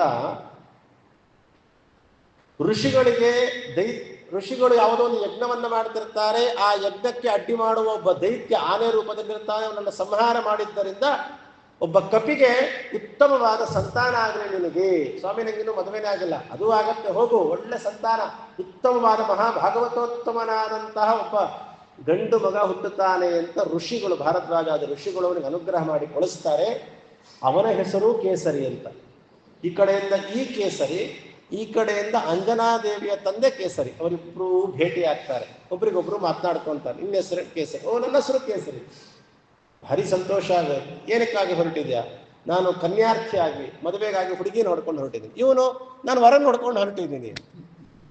ಸರಿ, ದೇವರೇ ಜೋಡಿಸ್ಕೊಟ್ಟಿದ್ದಾನೆ, ನನ್ನ ಮಗಳು ಅಂಜನಾದೇವಿ, ನೀನು ಮದುವೆ ಆಗ್ತೀಯ, ಅವಶ್ಯ ಆಗ್ತೀನಿ ಅಂತ ಕೇಸರಿಗೆ ಕೊಟ್ಟು ಈ ಕೇಸರಿ ಎನ್ನುವ ಕಪಿ ಮದುವೆ ಮಾಡ್ತಾನೆ. ಇವನಿಗೆ ಇನ್ನೊಂದೇನು ಸ್ವಾರ್ಥ ಗೊತ್ತಾ? ನನಗೆ ಮಗ ಹುಟ್ಟಿದ್ರೆ ಕೇಸರಿ ಪುತ್ರ ಅಂತ ಜಗತ್ತಿನಲ್ಲಿ ಪ್ರಸಿದ್ಧ ಆಗ್ತಿದ್ದ. ಈಗ ನನ್ನ ಮಗಳನ್ನ ಮದುವೆ ಆಗೋನ ಹೆಸರು ಕೇಸರಿ. ಅವರಿಬ್ಬರಿಗೆ ಮಕ್ಕಳು ಹುಟ್ಟುತ್ತಾರೆ. ಯಾಕೆ? ನನಗೂ ರುದ್ರದೇವರ ವರ ಇದೆ, ಅವನಿಗೆ ಋಷಿಗಳ ವರ ಇದೆ, ಮಗ ಹುಟ್ಟುತ್ತಾನೆ ಅಂತ. ಅವರಿಬ್ಬರಿಗೂ ಮಗ ಹುಟ್ಟಿದ್ರೆ ಆ ಮಗನನ್ನು ಏನಂತ ಕರೀತಾರೆ? ಅಂಜನಾ ತನಯ ಕೇಸರಿ ಪುತ್ರ. ಸೊ ಅವನು ಹುಟ್ಟಿದ್ರು ಕೇಸರಿ ಪುತ್ರ ಅಂತಾನೆ ಕರಿಬೇಕಲ್ಲ. ಓ, ಇವನೇ ಸರಿಯಾದ ವರ ಅಂತ ಹೇಳಿ ಅವರಿಬ್ಬರಿಗೂ ಕೊಟ್ಟು ಮದುವೆ ಮಾಡಿಬಿಡ್ತಾನೆ. ಅವರಿಬ್ಬರಲ್ಲಿ ಹುಟ್ಟಿದವರೇ ಮಹಾನುಭಾವರಾದಂತಹ ಜೀವೋತ್ತಮರಾದಂತಹ ಮುಖ್ಯ ಪ್ರಾಣದೇವರೇ ಹನುಮಂತ ದೇವರಾಗಿ ಅವತಾರವನ್ನು ಮಾಡ್ತಾರೆ. ಅಂಜನಾ ತನಯ ಕೇಸರಿ ಪುತ್ರ ಅಂತ ಹೇಳಿ ಪ್ರಸಿದ್ಧರಾಗ್ತಾರೆ. ಈ ಹನುಮಂತ ದೇವರ ವಿಚಾರದಲ್ಲಿ ಅನೇಕರು ಬಹಳಷ್ಟು ಜನ ತಪ್ಪು ತಿಳ್ಕೊಳ್ತಾರೆ. ಯಾತಕ್ಕೆ ಅಂದ್ರೆ, ಹನುಮಂತ ದೇವರ ಮೂತಿ ಯಾಕೆ ಆಗಿದೆ ಅಂತ ಕೇಳಿದ್ರೆ, ಸೂರ್ಯನನ್ನು ನೋಡಿದ್ರು, ಯಾವುದೋ ಒಂದು ಹಣ್ಣು ಅಂತ ತಿಳ್ಕೊಂಡ್ರು, ಹಣ್ಣು ಅಂತ ತಿಳ್ಕೊಂಡು ಅದನ್ನು ನುಂಗ್ಲಿಕ್ಕೆ ಅಂತ ಹೋದ್ರು. ಇಂದ್ರದೇವರು ವಜ್ರಾಯುಧ ತಗೊಂಡು ಬಾಯಿಗೆ ಹೊಡೆದ್ರು, ಅದಕ್ಕೆ ಮೂತಿ ಇಷ್ಟು ದಪ್ಪ ಆಗಿದೆ. ಹನುಮಂತ ದೇವರು ಸೂರ್ಯನನ್ನು ನೋಡಿದ್ದು ಹೌದು, ಅದರ ಹತ್ತಿರ ಹೋಗಿದ್ದು ಹೌದು, ಇಂದ್ರದೇವರು ಹೊಡೆದಿದ್ದು ಹೌದು, ಎಲ್ಲವೂ ನಿಜ. ಆದರೆ ಹೋಗಿದ್ಯಾಕೆ, ಹೊಡೆದ ಮೇಲೂ ಹಾಗಿತ್ತ ಇರೋ, ಅದನ್ನು ನಾವು ಸರಿಯಾಗಿ ತಿಳ್ಕೊಳ್ಬೇಕು. ಯಾತಕ್ಕೆ ಅಂದರೆ ಹನುಮಂತ ದೇವರು ತಕ್ಷಣ ಸೂರ್ಯನ ಹತ್ತಿರ ಹೋಗಿದ್ದ ಯಾತಕ್ಕೆ ಅಂದರೆ ಸೂರ್ಯ ಗ್ರಹಣ ಆಗುವ ಕಾಲ ಒದಗಿತ್ತು. ರಾಹು ಸೂರ್ಯನನ್ನು ನುಂಗ್ಲಿಕ್ಕೆ ಅಂತ ಹೊರಟಿದ್ದ. ಅದನ್ನು ತಡೀಬೇಕು ಅಂತ ಹನುಮಂತ ದೇವರು ಹೋಗ್ತಾರೆ. ಆಗ ಹೋದಾಗ ಇಂದ್ರದೇವರು ತಮ್ಮ ವಜ್ರಾಯುಧದಿಂದ ಹನುಮಂತ ದೇವರ ಬಾಯಿಗೆ ಹೊಡಿತಾರೆ.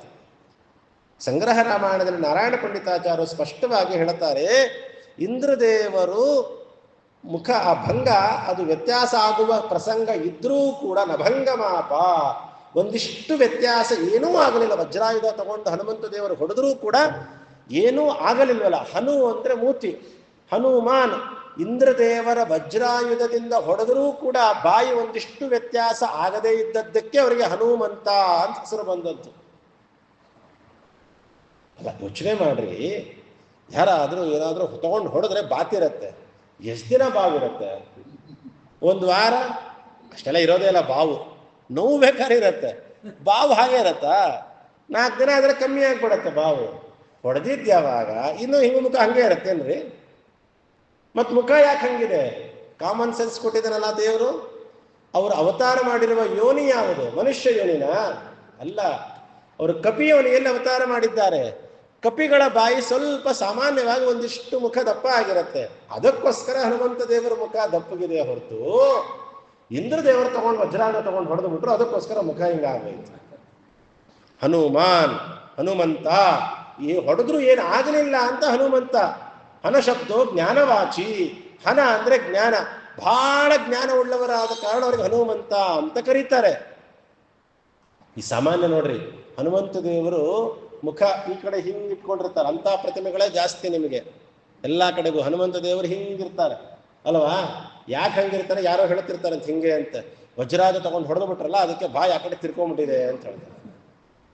ಮತ್ತೆ ಯಾಕೆ ಆಚಾರ್ಯ ಹಿಂಗೆ ತಿರ್ಕೊಂಡಿದೆ ಅಂದ್ರೆ, ಹಿಂಗೆಲ್ಲ ಹೇಳ್ತಿರಲ್ಲ ನಿಮ್ಮಂತವ್ರು ಮುಖ ನೋಡಬಾರ್ದು ಅಂತ ತಿಳ್ಕೊಂಡಿರ್ತಾರೆ ಅಷ್ಟೇ. ಇನ್ನೇನಿಲ್ಲ. ಹಿಂಗೆಲ್ಲ ಹುಚ್ಚು ಕಥೆಗಳೆಲ್ಲ ಹೇಳ್ತಿರಲ್ಲ, ನಿಮ್ಮ ಮುಖನೇ ನೋಡಲ್ಲ ಅಂತ ಆ ಕಡೆ ತಿರ್ಕೊಂಡಿದ್ದಾರೆ ಅಷ್ಟೇ ಹನುಮಂತ ದೇವರು. ಸರ್ವಾತ್ಮನ ಹಾಗಲ್ಲ. ವಜ್ರಾಯುಧ ತಗೊಂಡು ಹೊಡೆದ್ರು ಮುಖ ಏನೂ ಆಗಲಿಲ್ಲ ಅಂತಾನೆ ಅವರಿಗೆ ಹನುಮಂತ ಅಂತ ಕರೆದದ್ದು. ಅಂಥ ಹನುಮಂತ ದೇವರು ಸುಗ್ರೀವ, ವಾಲಿ ಇವರದೆಲ್ಲ ಇತಿಹಾಸ ಇದು. ಕಿಷ್ಕಿಂಧ ಪಟ್ಟಣಕ್ಕೆ ಕಿಷ್ಕಿ ಅಂತ ಹೆಸರದು, ಒಬ್ಬನ ಹೆಸರು. ಅವನ ಆಳ್ವಿಕೆಯಲ್ಲಿ ಬಂದದ್ದಕ್ಕೆ ಕಿಷ್ಕಿಂಧ ಪಟ್ಟಣ ಅಂತ. ಅಂಥ ಪಟ್ಟಣವನ್ನು ಪ್ರವೇಶ ಮಾಡಿ ಶಬರಿಯನ್ನು ಅನುಗ್ರಹ ಮಾಡಿ ಋಷ್ಯಮೂಕ ಪರ್ವತದಲ್ಲಿ ಬರ್ತಾರೆ. ಋಷ್ಯಮೂಕ ಪರ್ವತದಲ್ಲಿ ಸುಗ್ರೀವಾದಿಗಳಿರ್ತಾರೆ. ರಾಮನನ್ನು ನೋಡಿ, ಇವ್ರು ಯಾರೋ ವಾಲಿ ಕಡೆಯವರು, ವಾಲಿನೇ ನಮ್ಮನ್ನ ಕೊಲ್ಲೋದಕ್ಕೋಸ್ಕರ ಕಳಿಸಿದ್ದಾನೆ ಅಂತ ಹೆದರ್ಕೊಂಡು ತಕ್ಷಣ ರಾಮನ ಸರಿಯಾದ ಯಥಾರ್ಥ ಜ್ಞಾನ ಆಗೋದಿಲ್ಲ. ಹನುಮಂತ ಬಾಯಿಲಿ ನೀನು ವೇಷ ಬದಲಾಯಿಸ್ಕೊಂಡು ಹೋಗೋನು ಯಾರು ಅಂತ ತಿಳ್ಕೊಂಡು ಬಾ. ಮೋಸ್ಟ್ಲಿ ನಮ್ಮ ಶತ್ರುಗಳ ಕಡೆ ವಾಲಿ ಕಡೆಯವನೇ ಅವನಿರಬೇಕು, ವಾಲಿ ಬರಕ್ಕಾಗಲ್ಲ ಅಂತ ಹೇಳಿ ತನ್ನವ್ರನ್ನ ಕಳಿಸಿದಾನೆ ಅಂತ ಹೇಳ್ತಾರೆ. ಮತ್ತಲ್ಲೊಂದು ಪ್ರಶ್ನೆ ಹುಟ್ಟತ್ತೆ, ವಾಲಿ ಯಾಕಲ್ಲಿ ಬರಕ್ಕಾಗಲ್ಲ? ಮೊದಲನೇ ಪ್ರಶ್ನೆ. ವಾಲಿ ಯಾಕೆ ಸುಗ್ರೀವನ್ ಕೊಲ್ಲಬೇಕು?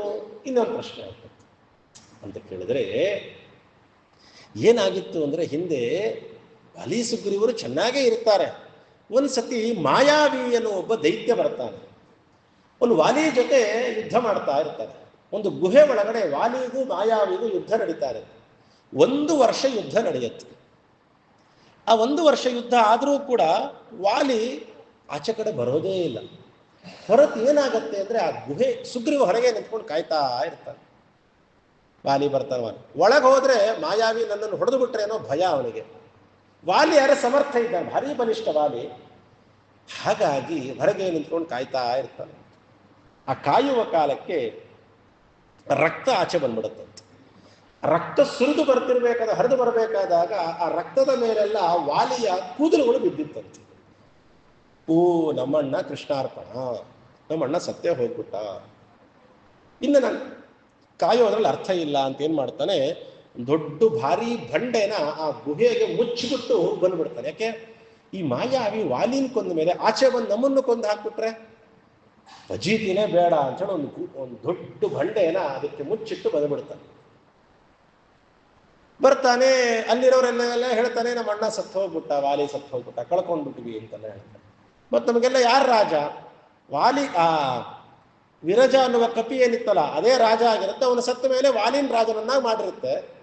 ವಾಲಿನ ಸತ್ತೋದ ನೀನೇ ರಾಜ ನಮಗೆಲ್ಲ ಅಂತ ಸುತ್ತಮುತ್ತ ಇರೋರೆಲ್ಲ ಬಹಳ ಒತ್ತಾಯ ಮಾಡಿ ಬಲವಂತವಾಗಿ, ಸುಗ್ರೀವನಿಗೆ ಆಸೆ ಇರಲ್ಲ ಪಾಪ, ಸುಗ್ರೀವನನ್ನು ಒತ್ತಾಯವಾಗಿ ಇವರೇ ರಾಜನನ್ನಾಗಿ ಮಾಡಿ ಕೂಡಿಸಿರ್ತಾರೆ. ಸುಗ್ರೀವ ಪಾಪ ನಮ್ಮ ಅಣ್ಣ ಸತ್ತೋಗ್ಬಿಟ್ಟ, ಮತ್ತೆ ಅನಿವಾರ್ಯವಾಗಿ ನಾನೇ ರಾಜ ಆಗ್ತೀನಿ ಅಂತ ರಾಜ ಆಗಿರ್ತಾನೆ ಕಿಷ್ಕಿಂಧ ಹಾಕೊಂಡ. ವಾಲಿ ಏನು ಮಾಡ್ದ, ಮಾಯಾವಿನ ಸಾಯಿಸ್ಬಿಟ್ಟಿದ್ದ. ಇವನು ತಪ್ಪು ತಿಳ್ಕೊಂಡಿರ್ತಾನೆ, ನಿಜವಾಗಲೂ ರಕ್ತ ಬಂದದ್ದು ವಾಲಿಯ ರಕ್ತ ಅಲ್ಲ, ಮಾಯಾವಿಯ ರಕ್ತ. ಮತ್ತೆ ಅದರ ಮೇಲೆ ಕೂದಲುಗಳು ಗುದ್ದಾಟ ಜಗ್ಗ ಆಟದಲ್ಲಿ ಅವನ ಕೂದಲುಗಳು ಕೆಲವು ಕಿತ್ತು ಬಿದ್ದಿರುತ್ತೆ, ಅದು ರಕ್ತದಲ್ಲಿ ಬಂದಿರುತ್ತೆ ಅಷ್ಟೇ. ತಕ್ಷಣ ವಾಲಿ ಅವನನ್ನು ಕೊಂದು ನೋಡ್ತಾನೆ, ಬಂಡೆಕಲ್ಲು ಯಾರಿಟ್ಟಿದ್ದಿದು ಅಂತ ಹೇಳಿ. ಇಷ್ಟ ಸಾಮರ್ಥ್ಯ ಇನ್ಯಾರಿಗೆ ಸುಗ್ರೀವನಿಗಲ್ಲದೆ, ನಾನು ಆಚೆ ಬರಬಾರದು ಅಂತ ಸುಗ್ರೀವ ಇಟ್ಟಿದ್ದಾನೆ. ಅಲ್ಲೇ ತಪ್ಪು ತಿಳ್ಕೊಂಡ್ಬಿಟ್ಟ ವಾಲಿ. ಕಷ್ಟಪಟ್ಟು ಆ ಬಂಡೆ ಕಲ್ಲನ್ನು ಸರಸಿ ಆಚೆ ಬರ್ತಾನೆ. ಆಸ್ಥಾನಕ್ಕೆ ಅಂತ ಹೋಗಿ ನೋಡ್ರೆ ಸಿಂಹಾಸನದ ಮೇಲೆ ಸುಗ್ರೀವ ಕೂತ್ಬಿಟ್ಟಿದ್ದ. ಕನ್ಫರ್ಮ್ ಆಗೋಯ್ತು, ಸುಗ್ರೀವ ತಾನು ರಾಜ ಆಗಬೇಕು ಅಂತ ಹೇಳಿ ನನ್ನನ್ನು ಬಂಡೆ ಕಲ್ಲೆ ಒಳಗೆ ಅಲ್ಲೇ ನಾನು ಸತ್ತು ಹೋಗ್ಬಿಡ್ಲಿ ಅಂತ ಯೋಚನೆ ಮಾಡಿ ತನ್ನಷ್ಟಿಗೆ ತಾನೇ ರಾಜ ಆಗಿದ್ರೆ ಎಂಥ ಕುತಂತ್ರಿ ಇರಬೇಕು ಸುಗ್ರೀವ ಅಂಥೇಳಿ ಭಾರಿ ಸಿಟ್ಟು ಬಂದ್ಬಿಡುತ್ತೆ. ಪಾಪ ಸುಗ್ರೀವ ಭಾಳ ಹೇಳಕ್ಕೆ ಹೋಗ್ತಾನೆ, ಭಾಳ ಹೇಳ್ತಾನೆ, ಹಿಂಗಿಲ್ಲ ಅಣ್ಣ, ನಾನು ತಪ್ಪು ತಿಳ್ಕೊಂಡಿದ್ದೆ, ನೀನೇ ರಾಜ ಆಗು, ಇವರೆಲ್ಲ ಒತ್ತಾಯ ಮಾಡಿದ್ರು ಅಂತ ನಾನು ಕೂತೆ ಅಂತ ಎಷ್ಟು ಹೇಳಿದ್ರು ಕೂಡ ಕೇಳೋದೇ ಇಲ್ಲ. ನೀನು ಆಲ್ರೆಡಿ ಕೂತು ಬಿಟ್ಟಿದೀಯ ಸಿಂಹಾಸನದಲ್ಲಿ, ಮತ್ತೆ ನಾನು ಅಲ್ಲಿ ಕೂಡಬೇಕು ಅಂದ್ರೆ ನಿನ್ನ ಸಾಯಿಸಿ ನಿನ್ನ ಗೆದ್ದೆ ನಾನು ಕೊಡಬೇಕು, ಇಲ್ಲ ನೀ ನನಗೆ ಬಿಟ್ಕೊಟ್ಟೆ ಅನ್ನೋಂಗೆ ಆಗಿಬಿಡುತ್ತೆ. ಹಿಂಗೆ ಯೋಚನೆ ಮಾಡ್ತಾನೆ. ನೀನು ಕೂತ ಮೇಲೆ ಅದು ನಿಂದಾಯ್ತಲ್ವ, ನೀನು ಕೊಂದು ನಾನು ಕೊಡ್ತೀನಿ. ನಾನು ಒಂದು ರಾಜ್ಯದವನು, ನೀನು ಒಂದು ರಾಜ್ಯದವನು, ನಿಮ್ಮ ಸಿಂಹಾಸನದಲ್ಲಿ ಕೂಡ ಅಧಿಕಾರ ಯಾವಾಗ ಬರುತ್ತೆ? ನೀನನ್ನು ಸೋಲಿಸಿ ಸಾಯಿಸಿದ್ಮೇಲೆ ನನಗೆ ಅಧಿಕಾರ ಬರುತ್ತೆ, ನೀನನ್ನು ನಾನು ಸಾಯಿಸ್ತೀನಿ ಅಂತ ಅಟ್ಟಿಸ್ಕೊಂಡು ಹೊಡೋಗ್ತಿದ್ದ. ಇವನು ಓಡ್ದ ಎಲ್ಲಿ ತಪ್ಪಿಸ್ಕೋಬೇಕು ಗೊತ್ತಾಗ್ಲಿಲ್ಲ. ಅಬ್ಬಾ, ಋಷ್ಯಮುಖ ಪರ್ವತಕ್ಕೆ ಹೋದ್ರೆ ವಾಲಿಯಿಂದ ನಾ ತಪ್ಪಿಸ್ಕೊಳ್ಬೋದು ಅಂತ ಋಷ್ಯಮುಖ ಪರ್ವತಕ್ಕೆ ಬಂದ್ಬಿಡ್ತಾನೆ. ಆ ಪರ್ವತಕ್ಕೆ ವಾಲಿಯ ಪ್ರವೇಶ ಇಲ್ಲ. ಅದ್ಯಾಕೆ ಪ್ರವೇಶ ಇಲ್ಲ? ಅದಕ್ಕೊಂದು ಕಥೆ ಹೇಳ್ತಾರೆ. ಏನಿಲ್ಲ ಕಥೆ ಇಷ್ಟೇ. ಮತಂಗ ಋಷಿಗಳು ಋಷ್ಯಮುಖ ಪರ್ವತದಲ್ಲಿ ಧ್ಯಾನ ಮಾಡ್ತಾ ಕೂತಿರ್ತಾರೆ. ಈ ವಾಲಿ ಒಬ್ಬ ದೈತ್ಯರನ್ನ ಸಂಹಾರ ಮಾಡಿರ್ತಾರೆ. ದುಂದುಭಿ ಅಂತ ಒಬ್ಬ ದೈತ್ಯ. ಅವನನ್ನು ಸಂಹಾರ ಮಾಡಿದ ಮೇಲೆ ಅವನ ಶವವನ್ನ ಎಸ್ತಿರ್ತಾನೆ. 100 ಯೋಜನ ದೂರ ಬಂದು ಬಿದ್ದಿರುತ್ತೆ. ಅದು ಎಲ್ಲಿ ಬಂದು ಬೀಳುತ್ತೆ ಅಂತೆ, ಮತಂಗ ಋಷಿಗಳು ತಪಸ್ಸಿಗೆ ಕೂತಿರ್ತಾರೆ. ಅವರ ಬದಿಯಲ್ಲಿ ಬಂದು ಬಿದ್ದ ತಕ್ಷಣವೇ ಅವನ ದೇಹದಿಂದ ರಕ್ತ ಚಿಮ್ಮತ್ತೆ. ಅದು ಬಂದು ಮತಂಗ ಋಷಿಗಳ ಮೇಲೆ ಬಿದ್ದು ಬಿಡುತ್ತೆ. ಶವವೇ ಮೈಲಿಗೆ, ರಕ್ತನೇ ಮೈಲಿಗೆ, ಜೀವಂತ ಇರುವವರ ರಕ್ತನೇ ಮೈಲಿಗೆ, ಅದನ್ನು ಶವದ ಮೈಲಿಗೆ, ಅದು ದುಷ್ಟನ ಮೈಲಿಗೆ. ಭಾರಿ ಕೋಪ ಬಂದು ಇನ್ನು ಮುಂದೆ ನೀನು ಈ ಪರ್ವತಕ್ಕೆ ಬರೋಂಗೇ ಇಲ್ಲ, ನಿನಗಿಲ್ಲಿ ಪ್ರವೇಶವೇ ಇಲ್ಲ ಅಂತ ಹೇಳಿ ಶಾಪ ಕೊಟ್ಬಿಟ್ರು. ಅದೇ ರೀತಿಯಾಗಿ ವಾಲಿ ಇಲ್ಲಿ ಬರೋ ಹಾಗಿಲ್ಲ ಅನ್ನೋ ವಿಚಾರ ಸುಗ್ರೀವನಿಗೆ ಗೊತ್ತಿರುತ್ತೆ. ನಾನು ಇಲ್ಲಿ ಬಂದುಬಿಟ್ರೆ ವಾಲಿ ನನ್ನನ್ನು ಏನೂ ಮಾಡೋದಿಲ್ಲ. ಎದುರುಗಡೆ ನಿಂತು ವಾಲಿಯನ್ನು ಗೆಲ್ಲುವ ಸಾಮರ್ಥ್ಯ ಅವನಿಗಿರೋದಿಲ್ಲ. ಅದಕ್ಕೆ ಋಷ್ಯಮುಖ ಪರ್ವತ ಬಿಟ್ಟು ಹೋಗ್ತಾನೆ ಇರಲ್ಲ ಸುಗ್ರೀವ, ಇಲ್ಲೇ ಇಟ್ಕೊಂಡಿರ್ತಾನೆ. ಅದಕ್ಕಾಗಿ ಋಷ್ಯಮುಖ ಪರ್ವತಕ್ಕೆ ತಾನು ಬರಕ್ಕಾಗ್ಲಿಲ್ಲ ಅಂತೇಳಿ ಯಾರೋ ತನ್ನವರು ಕಳಿಸಿದಾನ, ಅವನೇ ಇವನು ಅಂತೇಳಿ ರಾಮನನ್ನ ನೋಡಿ ತಿಳ್ಕೊಳ್ತಾನೆ. ಸುಗ್ರೀವನಿಗೆ ರಾಮದೇವರ ಯಥಾರ್ಥ ಜ್ಞಾನ ಆಗಲಿಲ್ಲ. ಸುಗ್ರೀವ ಅಂದ್ರೆ ಯಾರು? ಸೂರ್ಯನ ಅವತಾರ. ಸೂರ್ಯನಿಗೆ ರಾಮದೇವರನ್ನ ನೋಡಿ ಇವನು ರಾಮ, ದೇವರನ್ನ ನೋಡಿ ದೇವರು ಅಂತ ತಿಳ್ಕೊಳ್ಳುವ ಜ್ಞಾನ ಅವನಿಗೆ ಇಲ್ಲ. ಅಂದ್ರೆ ಹನುಮಂತನ ಗುರುಗಳು ಯಾರು ಅಂದ್ರೆ ಸೂರ್ಯ ಪಾಠ ಹೇಳಿದ್ದ, ಅದಕ್ಕೋಸ್ಕರ ಆ ಸೂರ್ಯ ನೋಡಕ್ ಹೋಗಿದ್ದ ಹನುಮಂತ ಅಂತ ಹೇಳ್ತಿರ್ತಾರೆ ಕಥೆಗಳು. ಅದೇ ಹನುಮಂತ ದೇವರಿಗೆ ಬಂದಿರೋನು ಲಕ್ಷ್ಮೀಪತಿಯಾದ ನಾರಾಯಣನೇ ನನ್ನ ಸ್ವಾಮಿ ಎನ್ನುವ ಜ್ಞಾನ ಪರಿಪೂರ್ಣವಿತ್ತು. ಹಾಗಾಗಿ ಸುಗ್ರೀವ, ನೇರವಾಗಿ ಹೋಗ್ಬೇಡ, ಭಿಕ್ಷು ರೂಪದಲ್ಲಿ ಹೋಗು, ಹಿಂಗೆಲ್ಲ ಹೋಗ್ಬೇಡ ಅಂತ ಹೇಳ್ತಾರೆ. ಆಯ್ತು ಅಂತ ಹೇಳಿ ಹನುಮಂತ ದೇವರು ಭಿಕ್ಷು ರೂಪದಲ್ಲೇ ಹೋಗ್ತಾರಂತೆ. ಸುಗ್ರೀವ ಹೇಳಿದಂಗೆ ಯಾಕೆ ಕೇಳಬೇಕಾಗಿತ್ತು ಹನುಮಂತ ದೇವರಿಗೆ ಗೊತ್ತಿತ್ತಲ್ವ ರಾಮ ಸರ್ವೋತ್ತಮ ಅಂತ, ಸ್ವಾಮಿ ಅಂತ ಗೊತ್ತಿತ್ತಲ್ಲ. ಅಂದ್ರೆ 2 ಕಾರಣಕ್ಕೆ ಹನುಮಂತ ದೇವರು ಭಿಕ್ಷು ರೂಪದಲ್ಲಿ ಹೋದ್ರಂತೆ. ಯಾಕೆ ಅಂದ್ರೆ ಮೊದಲನೇದು ಸುಗ್ರೀವ ಈಗ ರಾಜ, ನನಗೆ ಅವನೇ ರಾಜ, ಅವನ ಆಜ್ಞೆ ಮಾಡಿದ್ದಾನೆ ಕೇಳಬೇಕು ಒಂದು. ಎರಡನೇದು ಅವನು ತಪ್ಪು ಹೇಳಿಲ್ವಲ್ಲ, ಭಿಕ್ಷು ಆಗಿ ಹೋಗಿದ್ದಾನೆ, ಕೇಳಬಹುದು, ಭಿಕ್ಷು ರೂಪದಲ್ಲಿ ಹೋಗು ಅಂತ ಹೇಳಿದ್ದಾನೆ. ಭಿಕ್ಷು ನೋಡ್ರಿ, ರಾವಣನೂ ಭಿಕ್ಷು ರೂಪದಲ್ಲೇ ಬಂದ, ಹನುಮಂತ ದೇವರು ಭಿಕ್ಷು ರೂಪದಲ್ಲೇ ಬರ್ತಾರೆ. ಏನು ವ್ಯತ್ಯಾಸ ಗೊತ್ತಾ? ಭಿಕ್ಷು ಅಂದ್ರೆ ಭಿಕ್ಷೆ ಬೇಡುವವರಿಗೆ ಭಿಕ್ಷುಗಳು ಅಂತ ಕರೆಯೋದಲ್ವಾ. ಹನುಮಂತ ದೇವರು ಹೇಳ್ತಾರಂತೆ, ನನಗೆ ಸ್ವಾಮಿ ಜ್ಞಾನದ ಭಿಕ್ಷೆ, ಭಕ್ತಿಯನ್ನ ಭಿಕ್ಷೆ ಬೇಡ್ತಾ ನಿನಗೋಸ್ಕರ ನಿಮ್ಮ ಹತ್ರ ಬರ್ತಾ ಇದ್ದೀನಿ ಸ್ವಾಮಿ, ಅದಕ್ಕೆ ಭಿಕ್ಷು ರೂಪದಲ್ಲೇ ಬರ್ತೀನಿ ಅಂತ ಹೇಳಿ ದೇವರ ದರ್ಶನಕ್ಕೆ ಹೋಗ್ಬೇಕಾದಾಗ ಹೇಗೆ ಹೋಗ್ಬೇಕು ಗೊತ್ತಾ? ನಾವು ಜ್ಞಾನದ ಭಿಕ್ಷೆಯನ್ನ, ಭಕ್ತಿಯ ಭಿಕ್ಷೆಯನ್ನ ಕೇಳುವ ರೀತಿಯಲ್ಲಿ ಹೋಗ್ಬೇಕಂತ ನಾವು. ದೇವರ ದರ್ಶನಕ್ಕೆ ಹೋಗ್ಬೇಕಾದ್ರೆ ಹೀಗೆ ಹೋಗ್ರಿ ಅಂತ ತೋರಿಸ್ಕೊಟ್ರು ಹನುಮಂತ ದೇವರು. ಹೊರತು ನಾವು ಇರೋದು ಕಪಿಯ ರೂಪದಲ್ಲಿ ಕಪ್ಪಿ ಹಂಗೆ ಆಡ್ಕೊಂತ ಹೋಗ್ಬಾರ್ದು. ದೇವರ ಹತ್ರ ಹೋಗ್ಬೇಕಾದ್ರೆ ಭಿಕ್ಷುಗಳು ದೈನ್ಯ ಸ್ವಭಾವದಿಂದ ಹೋಗ್ಬೇಕು, ದೇವರ ಹತ್ರ ಹೋಗ್ಬೇಕಾದ್ರೆ ತೋರಿಸ್ಬೇಕಾಗಿತ್ತು. ಅದಕ್ಕೆ ಸುಗ್ರೀವನ ಮಾತನ್ನ ಕೇಳುವ ನೆಪ ಮಾಡಿಕೊಂಡು ಭಿಕ್ಷು ರೂಪದಲ್ಲಿ ಹೋಗಿ ದೇವರ ದರ್ಶನ ಮಾಡ್ತಾರಂತೆ. ಹನುಮಂತ ದೇವರ ಸಾಷ್ಟಾಂಗ ನಮಸ್ಕಾರ ಮಾಡ್ತಾರೆ. ಎಲ್ಲ ಹಿಂದೆ ಅವರು ಹೇಗೆ ಅವತಾರ, ವಾಲಿ ಹೇಗುಡದ, ಸುಗ್ರೀವ ಹೇಗುಡದ, ಋಷ್ಯಮುಖಕ್ಕೆ ಯಾಕೆ ಬಂದು ಎಲ್ಲ ಇಷ್ಟುದ್ದ ಎಲ್ಲ ಹೇಳ್ತಾರಂತೆ. ರಾಮದೇವರ ಮುಂದೆ ಹೇಳಿದ ಕೂಡಲೇ ರಾಮದೇವರು ಲಕ್ಷ್ಮಣನಿಗೆ ಹೇಳ್ತಾರಂತೆ, ನೋಡಿದ್ಯಪ್ಪ ಇಷ್ಟೊತ್ತು ಮಾತನಾಡದಲ್ಲ ಹನುಮಂತ, ಅವನ ಬಾಯಲ್ಲಿ ಏನಾದರೂ ಒಂದಿಷ್ಟು ತಪ್ಪಕ್ಷರ ಬಂತ, ನಕಿಂಚಿತ್ ಅಪಶಬ್ದಿತಂ. ಮಹಾವ್ಯಾಕರಣಗಳನ್ನು, ಋಗ್ವೇದವನ್ನ, ಯಜುರ್ವೇದ, ಸಾಮವೇದ, ಅಥರ್ವವೇದ, ಮಹಾಭಾರತ, ಮೌನರಾಮಾಯಣ, ಪಂಚರಾತ್ರಾಗಮ, ಸದಾಗಮಗಳು ಅಂತ ಯಾವ್ಯಾವುದವೆಲ್ಲವನ್ನ ಚೆನ್ನಾಗಿ ಅಧ್ಯಯನ ಮಾಡಿ ಕರತಲಾಮಲಕ ಮಾಡಿಕೊಂಡು ಮಹಾವ್ಯಾಕರಣವನ್ನ ಸಂಪೂರ್ಣವಾಗಿ ತಿಳಿದುಕೊಂಡವನು ಹೇಗೆ ಮಾತನಾಡುತ್ತಾನೋ ಹಾಗೆ ಮಾತನಾಡ್ತಿದ್ದಾನೆ. ಸರ್ವಜ್ಞ ಆಚಾರ್ಯರಿದ್ದ ಹಾಗೆ ಒಂದಿಷ್ಟು ಕೂಡ ದೋಷ ಇಲ್ಲ, ಆದರೆ ಅಪಶಬ್ದವಿಲ್ಲ ಅವರ ಬಾಯಲ್ಲಿ ಅಂತ ಲಕ್ಷ್ಮಣನಿಗೆ ಪರಿಚಯ ಮಾಡಿಸಿಕೊಡ್ತಾರೆ. ತಕ್ಷಣ ಸ್ವಾಮಿ ಹನುಮಂತ ದೇವರು ಕ್ಷಣ ಮಾತ್ರದಲ್ಲೇ ತಮ್ಮ ಕಪಿರೂಪವನ್ನು ಸ್ವೀಕಾರ ಮಾಡಿ ರಾಮದೇವರಿಗೆ ನಮಸ್ಕಾರವನ್ನು ಮಾಡ್ತಾರೆ. ರಾಮದೇವರ ತಮ್ಮ ಬಲಭುಜದಲ್ಲಿ, ಲಕ್ಷ್ಮಣನನ್ನ ಎಡಭುಜದಲ್ಲಿ ಕೂಡಿಸಿಕೊಂಡು ಅಲ್ಲಿಂದ ಹೊರಡ್ತಾ ಪ್ರಯಾಣ ಮಾಡ್ತಾರೆ. ಕೇವಲ ಈ ಪ್ರಸಂಗವನ್ನ ನಿರ್ಣಯದಲ್ಲಿ ಸಂಗ್ರಹ ರಾಮಾಯಣದಲ್ಲೂ ಕೂಡ ನಾರಾಯಣ ಪಂಡಿತಾಚಾರ್ಯ ಬಹಳ ಚೆನ್ನಾಗಿ ವರ್ಣನೆ ಮಾಡುತ್ತಾರೆ. ಲಕ್ಷ್ಮಣ ಅಂದ್ರೆ ಅವನು ಜೀವನದ ಜೀವಿಯ ಸಾಂಕೇತಿಕವಾಗಿ, ರಾಮಚಂದ್ರ ಅಂದ್ರೆ ಸ್ವಾಮಿ. ಅಲ್ಲಿಂದ ಅವನು ಸುಗ್ರೀವನ ಹತ್ತಿರ ಹೊರಟ ಅಂತೆ. ಸುಗ್ರೀವನ ಹತ್ತಿರ ಹೊರಟ ಸುಗ್ರೀವನ ಸಖ್ಯವನ್ನ ಮಾಡಿಸ್ತಾರೆ ಅಗ್ನಿ ಸಾಕ್ಷಿಯಾಗಿ ಹನುಮಂತ ದೇವರು ಅಂತ ಕಥೆ. ನಮ್ಮಲ್ಲೂ ಅಷ್ಟೇ, ನಮ್ಮ ದೇಹದಿಂದ ಹೊರಗೆ ಹೋಗ್ಬೇಕಾದ್ರೆ ಮುಖ್ಯ ಪ್ರಾಣದೇವರು ಜೀವನನ್ನ ತಮ್ಮ ಎಡಗಡೆ ಭಾಗದಲ್ಲಿ ಹೆಗಲಿನ ಮೇಲೆ, ಬಲ ಹೆಗಲಿನ ಮೇಲೆ ನಮ್ಮ ಬಿಂಬರೂಪವನ್ನ ಕೂಡಿಸಿಕೊಂಡು ಇನ್ನೊಂದು ದೇಹಕ್ಕೆ ಹೋಗ್ತಾರೆ. ಈ ದೇಹದಿಂದ ಹೊರಟು ಇನ್ನೊಂದು ದೇಹಕ್ಕೆ ಹೋಗ್ತಾರೆ. ಆವವನು ದೇಹದ ಒಳಗೆ ಇರಲು ಹರಿತಾ ನೆಲೆಸಿಹನು, ಆವವನು ತೊಲಗೆ ಹರಿತಾ ತೊಲಗುವ. ಎಲ್ಲಿ ತನಕ ವಾಯುದೇವರು ನಮ್ಮ ದೇಹದ ಒಳಗಿರ್ತಾರೋ ಅಲ್ಲಿ ತನಕ ಭಗವಂತ ಕೂತಿರ್ತಾನೆ. ಶ್ರೀಪಾದರಾಜರು ಹರಿತಾ ತೊಲಗುವ, ಬೇಡವೇ ಬೇಡ ನನಗೆ ಅಂತ. ಇಲ್ಲಿಂದ್ರೆ ತೊಲಗ್ತೇನು ಅಂತಿರ್ತೇನೆ ಸಿಟ್ಟು ಬಂದಾಗ. ಹನುಮಂತ ವಾಯುದೇವರಿಲ್ಲ ಅಂದ್ರೆ ನನಗೇನು ಕೆಲಸ, ಇಲ್ಲಿಂದ ತೊಲಗೆ ಹೋಗ್ತೀನಿ ನಾನು ಅಂತ ಹೇಳ್ತಾರೆ ದೇವರು. ಅಷ್ಟು ಅಸಡ್ಡೆ ವಾಯುದೇವರಿಲ್ಲ ಅಂದ್ರೆ ಅವರಿಗೆ, ಅಷ್ಟು ಪ್ರೀತಿ ವಾಯುದೇವರ ಮೇಲೆ. ಈ ಪ್ರಸಂಗವನ್ನು ಹೀಗೆ ಚಿಂತನೆ ಮಾಡಬೇಕು ಅಂತ ತೋರಿಸಿಕೊಡ್ತಾರೆ. ಒಂದು ದೇಹದಿಂದ, ದೇಹ ಅನಿತ್ಯ, ಇಲ್ಲಿಂದ ಜೀವ ಹೋಗ್ಬೇಕಾದಾಗ ಯಾರು ಕರ್ಕೊಂಡು ಹೋಗ್ತಾರೆ? ಹನುಮಂತ ದೇವರೇ ಒಂದು ಹೆಗಲಿನ ಮೇಲೆ ಜೀವನನ್ನ, ಇನ್ನೊಂದು ಹೆಗಲಿನ ಮೇಲೆ ರಾಮ ಅಂದ್ರೆ ಅರ್ಥಾತ್ ಬಿಂಬರೂಪಿಯಾದ ಭಗವಂತನನ್ನ ತಗೊಂಡು ಹೋಗಿ ಇನ್ನೊಂದು ಜೀವದ ಒಳಗೆ ಇನ್ನೊಂದು ದೇಹದ ಒಳಗೆ ಪ್ರವೇಶ ಮಾಡ್ತಾರೆ.